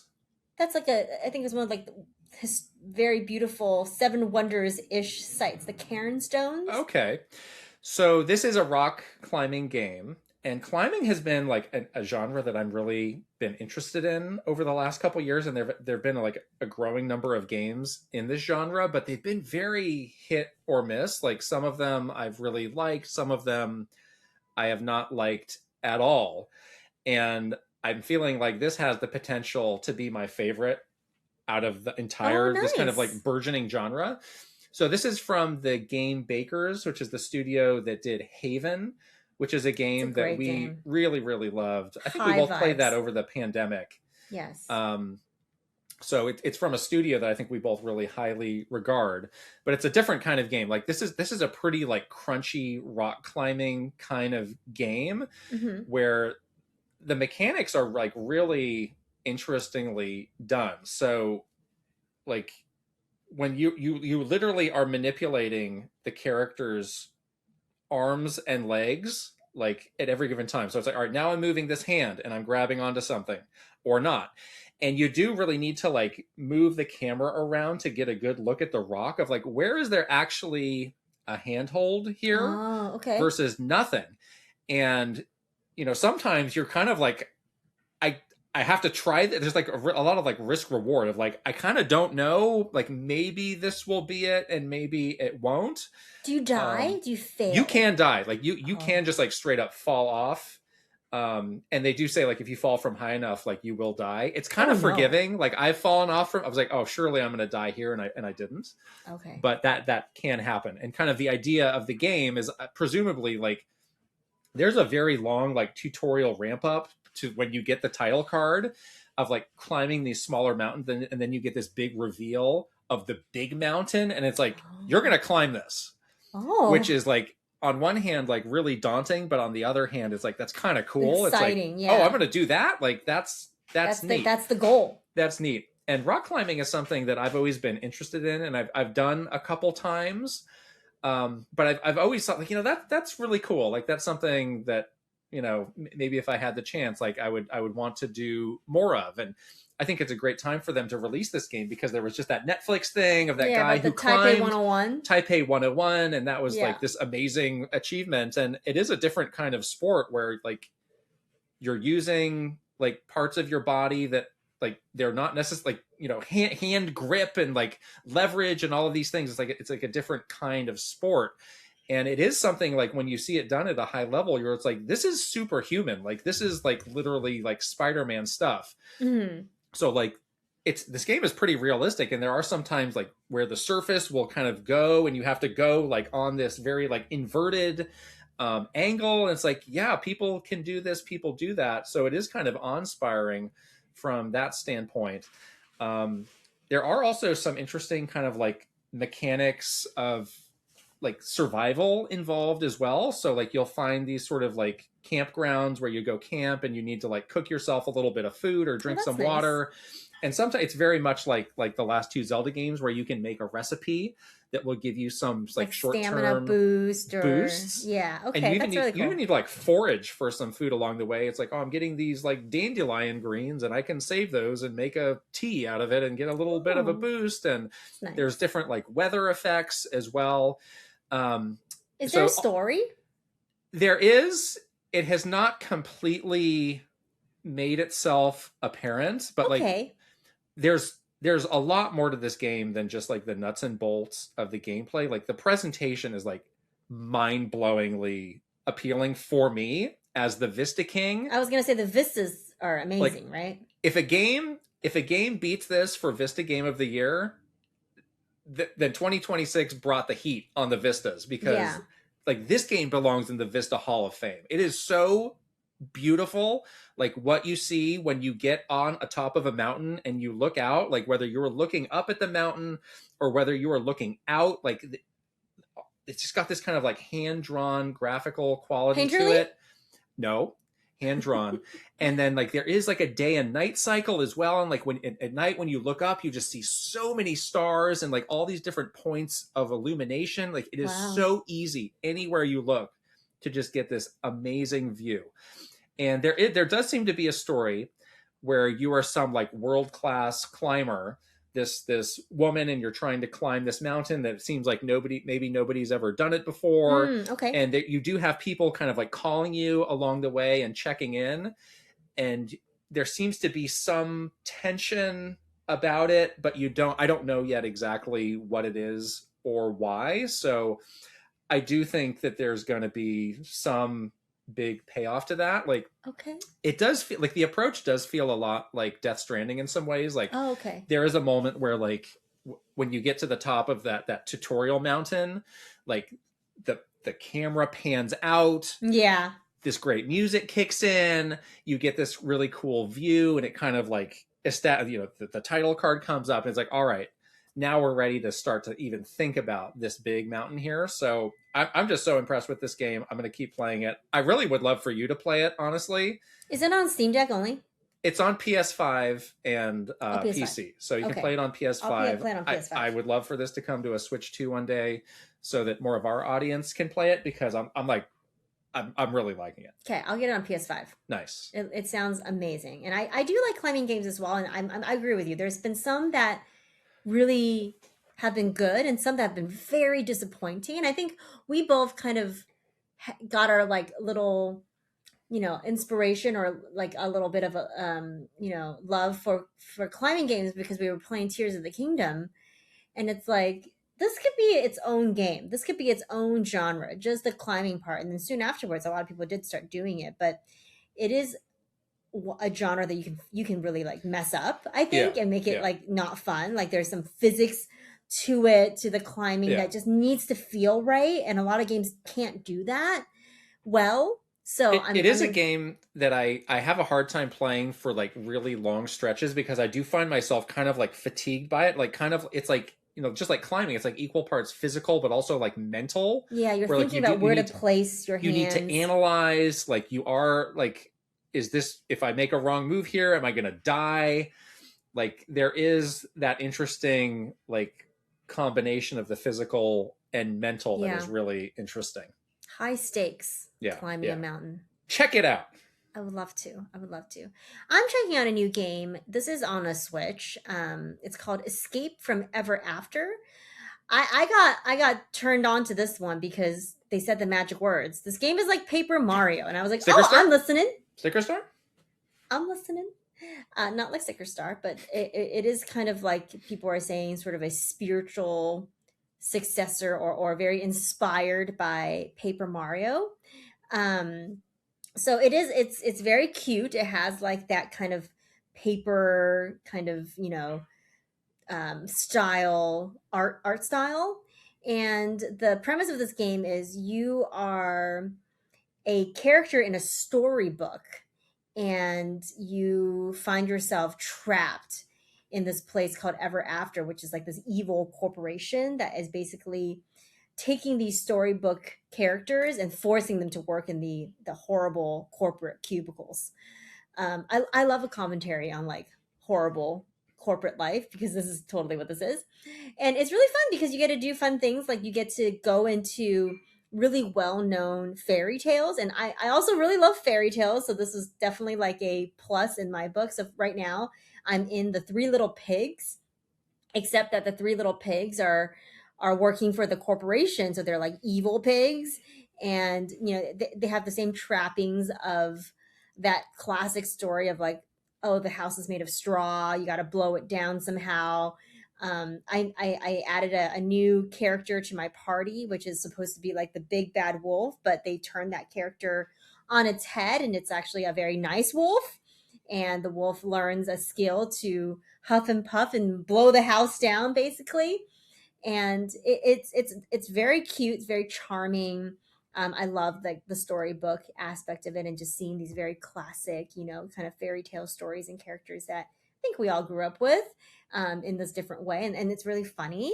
So it definitely has that spirit of like those types of Paper Mario, or even like a Mario and Luigi game. The gameplay, in terms of how you're like, the battle system and things like that, is very similar to Paper Mario. Turn-based, kind of timing-based attacks. I right now have 3 characters in my party, so I can kind of switch between them and they can do different things. They've added this thing where like you can have these like synergy attacks, which allows you to like, do a stronger attack or heal your party. But it's definitely very similar. It's, the battle system is very similar to a Paper Mario game. I will say that battling, it's definitely a little bit, it's not as like precise as a Paper Mario game, not as clean as a Paper Mario game. Like there's some moments where like I definitely blocked, like 100% I blocked, but it's just the softness of the timing, which is important because that's kind of like the whole point of these types of battle systems, and you want it to be like real snappy. So there's a little softness there, but otherwise, I'm really enjoying this game. It's really, really cute. And I think I'm going to keep going and see like what happens. I don't think it's super long, but I'm interested to see like what other storybooks I get to experience. The Three Little Pigs section it's definitely a bit more like involved than I thought it was. I wasn't sure like how many books you'd be skipping around, but I've been in the Three Little Pigs area for a long time. So I'm kind of ready to see like what happens next, but I really like it so far.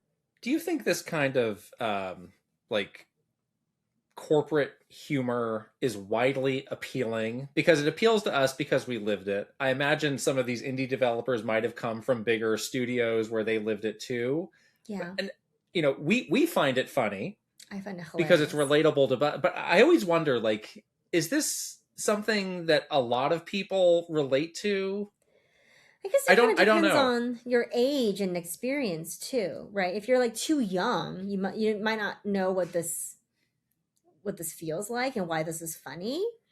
That you're trapped in a cubicle and your boss is crazy and like evil but pretends to be nice, Like there's like so many digs around corporate and they even have things in here that I'm like, I don't know if people that are not my age would know what this is. Like they have a copy machine, which is what you use to save your game. I'm like, do people know what a copy machine is?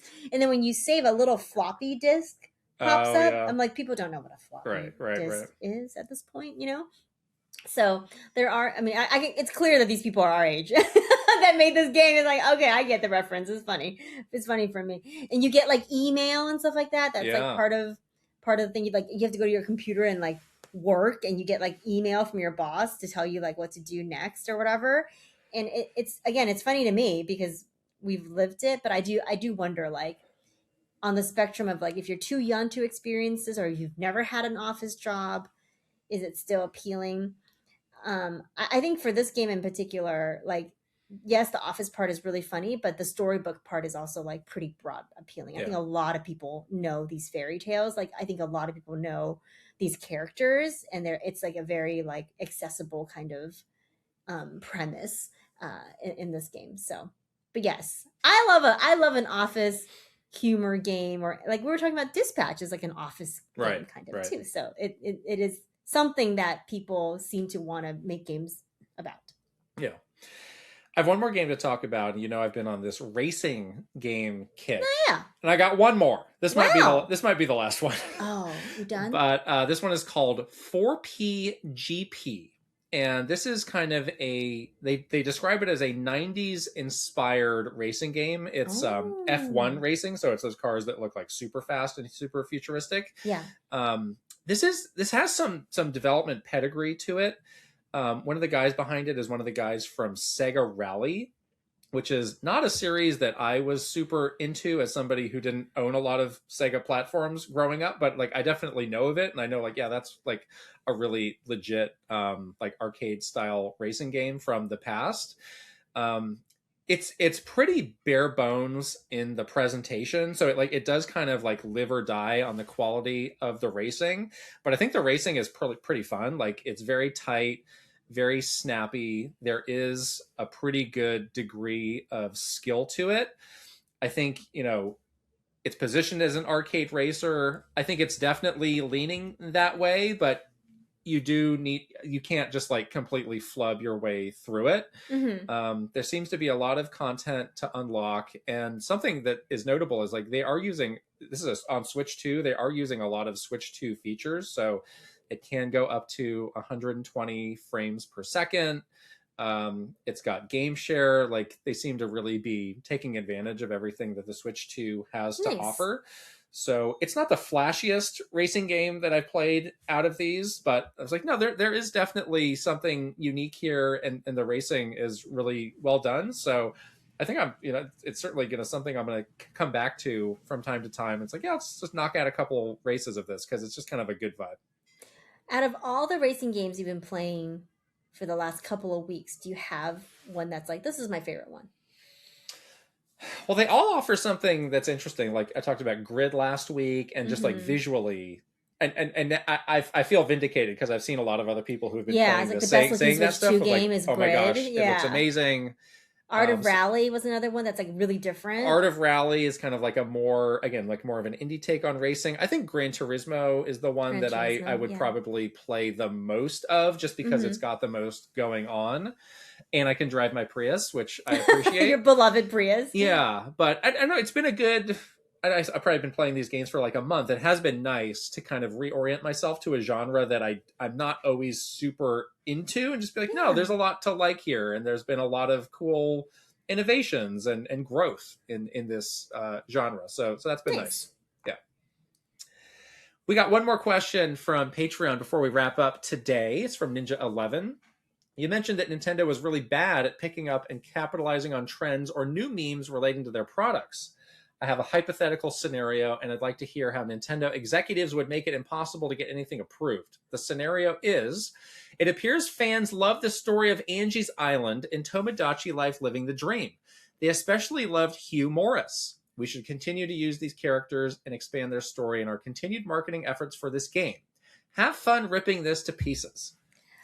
Well, I think this is actually the one example of something that they would approve, because the marketing strategy for Tomodachi Life was always really different, because the game is so weird and different. So they had more appetite, honestly, for some sort of, some different feeling, maybe a little bit more out there, a little bit more trend focused marketing when it came to Tomodachi Life. And we have seen them do some things around Hugh Morris on Twitter already, like leaning into the fact that he was like the heartthrob, for the Tomodachi Life Direct. So out of all the things that they would probably drag their feet on getting approved and things like that, I kind of feel like Tomodachi Life was the exception. I'm going to be honest. It was not until after the Direct happened that I realized that Hugh Morris is humorous. Humorous, yes. I'll embarrass myself by saying that. All right, since you think this is something they could work through, I'll play the bad guy. I'll be the bad cop on this and tell you how it wouldn't work. One thing that they could say is, Hugh Morris is something that we created expressly for the Nintendo Direct. So we don't think it's appropriate for you to be bringing him up outside the context of the Direct, because people may not have seen it. And if they see Hugh Morris, they're not going to know who that is, and it's not going to connect. That's something that we definitely would have heard of. Like, this is made for this one specific purpose, and it's going to exist only in this little bubble. The other thing that this could happen to this, or this could happen to literally anybody, is you get caught up in this chain of like, I have to ask everybody, hey, I'm going to ask my boss, hey, would it be cool if we tweeted Hugh Morris? Oh, well, probably, but why don't you check with Treehouse, because they created Hugh Morris, and they might have some opinion on how you should do it. Okay, I checked with the Treehouse lead. He said it's probably okay, but he said I should check with Bill. Okay, I'll try and check with Bill. Oh, Bill's booked up for 2 weeks? All right, I'll get back to him in 2 weeks. 2 weeks later, hey, Bill said it was okay, but he said I should probably check with Nate. Let me check with Nate. Nate said it's cool, but maybe you should check with Devin. Okay, and then Devin says, yeah, why not? But I'm sure you should check with NCL first. And then you're like 3 months later, and it's like, what have I done with my life? Yeah, they do have a very approval by committee. Nobody wants to be the one to say, yes, do it. Because they don't want to be responsible if the thing that you do causes some problem. Like, the Clown Federation is going to come out. I can't believe that you would put a clown in this light. You are violating our clown rights. This is derogatory towards clowns. We're very upset with you now, Nintendo. So nobody wants to put their, their approval stick their neck on out. The line. Yeah, exactly. The other thing is like, this was like a Reggieism, actually, which is like, Nintendo doesn't do borrowed interest. And I do kind of agree with this most times, because borrowed interest can only get you so far. Like eventually people are going to catch on to the fact that you actually haven't told them anything about the product. You're just making or that there's jokes. No substance to your there's product no at all. substance. Yeah, there's a reason why you're borrowing the interest, because your thing isn't interesting, right? So there is this sort of allergy towards like, oh, if we capitalize on a trend, and this Tamagotchi life is a little bit different because that's a trend they made. So they're not borrowing interest. People are interested in the thing that they made, which is great. But lots of other trends, like the memes that go viral out there every day on social media, or like a moment, of some pop culture moment that is going viral. They very rarely, if ever, capitalize on that because it's borrowed interest. Like it's not really the thing that you're talking about is not really making your product more interesting. You're just like riding the coattails Right. of something. It's like, the Grammys happened this weekend. Let's make the Chapel Rowan custom design in Animal Crossing. Like that's right. That's where you're going to get yourself in trouble. Yes. And I honestly kind of agree with that. I think that is a danger. And a lot of people, their entire like social media brand strategy is around borrowed interest. Yeah. And they get huge numbers, right? Steakums? And so Arby's, yeah.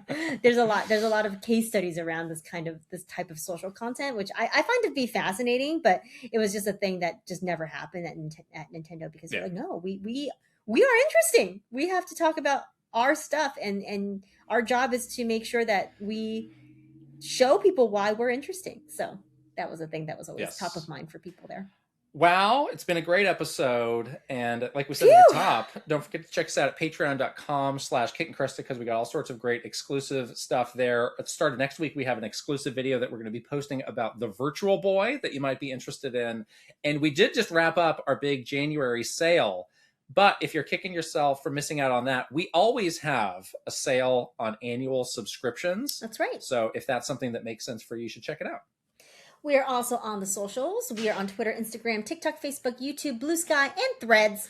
If you watch this podcast on YouTube, we would love it if you could subscribe, give us a thumbs up, and leave a comment with something cool that you saw that you want to talk about. And if you are listening on audio, like Apple Podcasts and Spotify, we'd love it if you could also subscribe there, give us a 5-star rating, and leave a written review if you really want to go the extra mile. Please go the extra mile. All right, let's shout out some wonderful Patreon community members, starting with Final Boss, Aaron Hash. Aaron Hash is also waiting for the Xbox games on Switch 2. We've been commiserating with Aaron Hash in our private Discord channel. It's true. About the Xbox games.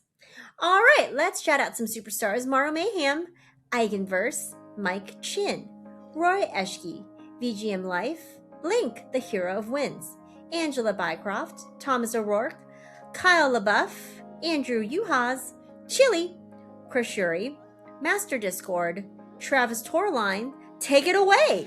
Echo Ladare, MSM Pokegamer, R. Burns, Kit 10K, Adrian, Nathan Clover, The Shark Among Men, Rain Tech, Kiss My Flapjack, Paul Gale Network, Cameron, Frederick Ulf Conradson, and Casually Nerdy.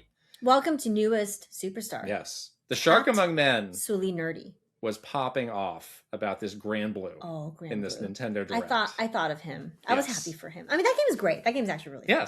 Really fun. All right, here come the One Up Club. Aaron Burgundy, Abdul Ajaburi, Adam the Number 9 Door, Adcool 2000, Age 1000, Eileen Evelith, Ali Alejandro Orisco Borrego, yes, Andrew Lobo, Andy Robinson, Angel Aid, Angie Jojo, Anthony Kager, Aristru, Art64, Astro Dev, Acerax, Awesome46, iNeeks, Beano, Ben Storm, Bates, Berserker, Big and Gamer with a Y, Blake Mitchell, Bob Cleffin, Brandon Cooper, Brandon Kavapel, Brent Dennison, Brian Decker, Brody, Brovac Novak, Ka Mitch, Keshu, Cedric Benson, Shadir, Chelly Squirrel, Kai X, Chris Fisher, Crispy Saurus, Christopher Lay, Chunky Conga, Colleen Finnegan, Cosmic Titan 718, Captain Alex, C Roper 17, Cynical Squid, Daffers, Dagdaleo, Dallas Gal, Dally Dinkum, Dawson, Dave Sharp, Dennis M2, Devi P, Dinkum and Papu come in Doinko. Dom Mo Bomb. Dre. Dr. Saturn. Dubs 496. Do Dad Life. Eccentric Tony. Edwin Makes Games. Elite Peach. Esparts 50. Ewan Granny Boy. Furbound. Fernie and Just Forever. Fox Deploy. Funky Hand. Gabriel Velez. Gamers Like Anime. Gamer Nerd 78. Garf the Wolf. Gartooth. Jeremy. Gianni. Jin Wolf. Guilty Phoenix 42. H3. Heyo Jose. Icon Snake. Arabelle. Iris Marin. It's Anthony time. It's your boy J-Hov. Ivan Cito. Jay Ranto. Job Jaws. Jahari Garcia. Jake B. Jabinson Eisenberg. James Pritchard. Jason Ball 34. J Bar. Jeremy Swinnon. Jim Wakelin. Joe Encarnacion. Okay, you go. Jonathan Rowe, John Conboy, Jordan Hemmerly, Joris, Joseph Gunter, Joshua Clements, Juji Fruit, Just Camtro, Justin Lemminger, Jay Wolf, Kaylin, Callan CPU 57, Carblin, Kawa 2796, Kind PVL, Kevin Delane, K Hooper, Kilo Kibo, Kyle Gamer Barry Rookie, Kyle 325, Kyle Kretzer, Kyle R. Smith, Larry Fitzpatrick, Lazy Cat for Coffee, Leah Rao, Lex, Link 9898, Linko, Litton, Louise, Luke Hayabusa Kramer, Luna B, Lynn, Macho Potato, Mac the Cat, Mad Dog 5981, Magnificent Easy G plus Callie Marie, Malcolm, Mario Man 392, Marky Man 64, Mary Cohen Colson, Matt GPT, Matthias, Maverick Nate, Megan, May plus Leon, Michael Mazer, Michael O'Hara, Michael Wong, Mikey Macaroni, Mr. Ryan 07, Motomania, Mr. Andy Pong, Mr. Beans and Dip, Mr. Bendu 101, Mute Dog the Gamer, Mytran, Nasir, Naif E, Nigbia Reeves, Nasuchu, Ninbendo 64, Ninja 11, Ninja Black Belt, One of a Kind, Oliver Went, Omega Index Card, Pangy, Paper Boat, Patrice Millette, Peach Booty, Pokedigifan 20, Prime Factor, Prince Charmless, PS Switch, Punky, Quintet, Rowan Quanoff, Rob M, Rob O, Rob Y, Robbie DLC, Romsky 113, Rox, RT64, Ryan Haas, Ryanetta, Sage Gamer, Salkin 20XX, Scott Seward, Sebastiano Garase, Sega, Sharif Jackson, Shinryu, Shiny Elizabeth, Slowbro, Shump, Snazzle, Spacey Poo, Spicy Munchkin, Star Fox Melancholy, Stephen Rockoff, Stuart Radley, Pseudo Priest, Switching It Up _, Sweetack, Tales of Link, Tammer Rhymes with Hammer, Tandem, Tay120N64, TCGN21P, Teal Fox 64, The Hyrule Heroes, The Keggers, The Quiet One, The Sero T, Thomas Alvarez, Three Rivers, Tickle My Dinkum, Token 777, Tom Shank, Tor Cheeks, Totally Joe Ed, Totemaru, Trajawi, Trevor Collins, Tugs Puppy Bear, Tuskoob, Tyler Geis, Victor MK, Vidge Michter, Vinny to the K, Viridian, Virtual Bot, Waffles, WG Grizzy, Wicked Davy, Zachary S, Zanda, Zelgaroth, Zapatty, and Zero Link. There's a lot of Robs. Rob M, Rob O, Rob That has Y. been pointed out. And somebody changed their names. Like, I'd like to be a part of this trio of Robs. Rob M, Rob O, and Rob Y. We can't have 12 Robs, though, because we don't like games with number 12 at the end. No, 3 is only okay. 3. A trilogy of Robs. The trilogy of Robs yes, is okay. the Rob trilogy is my favorite. Wow. We did a lot today, guys. Busy day. Busy day. Big reaction. Big podcast. I got a lot of editing to do, so better wrap this up. Oh. Better go now. Better go work. Bye. Bye-bye.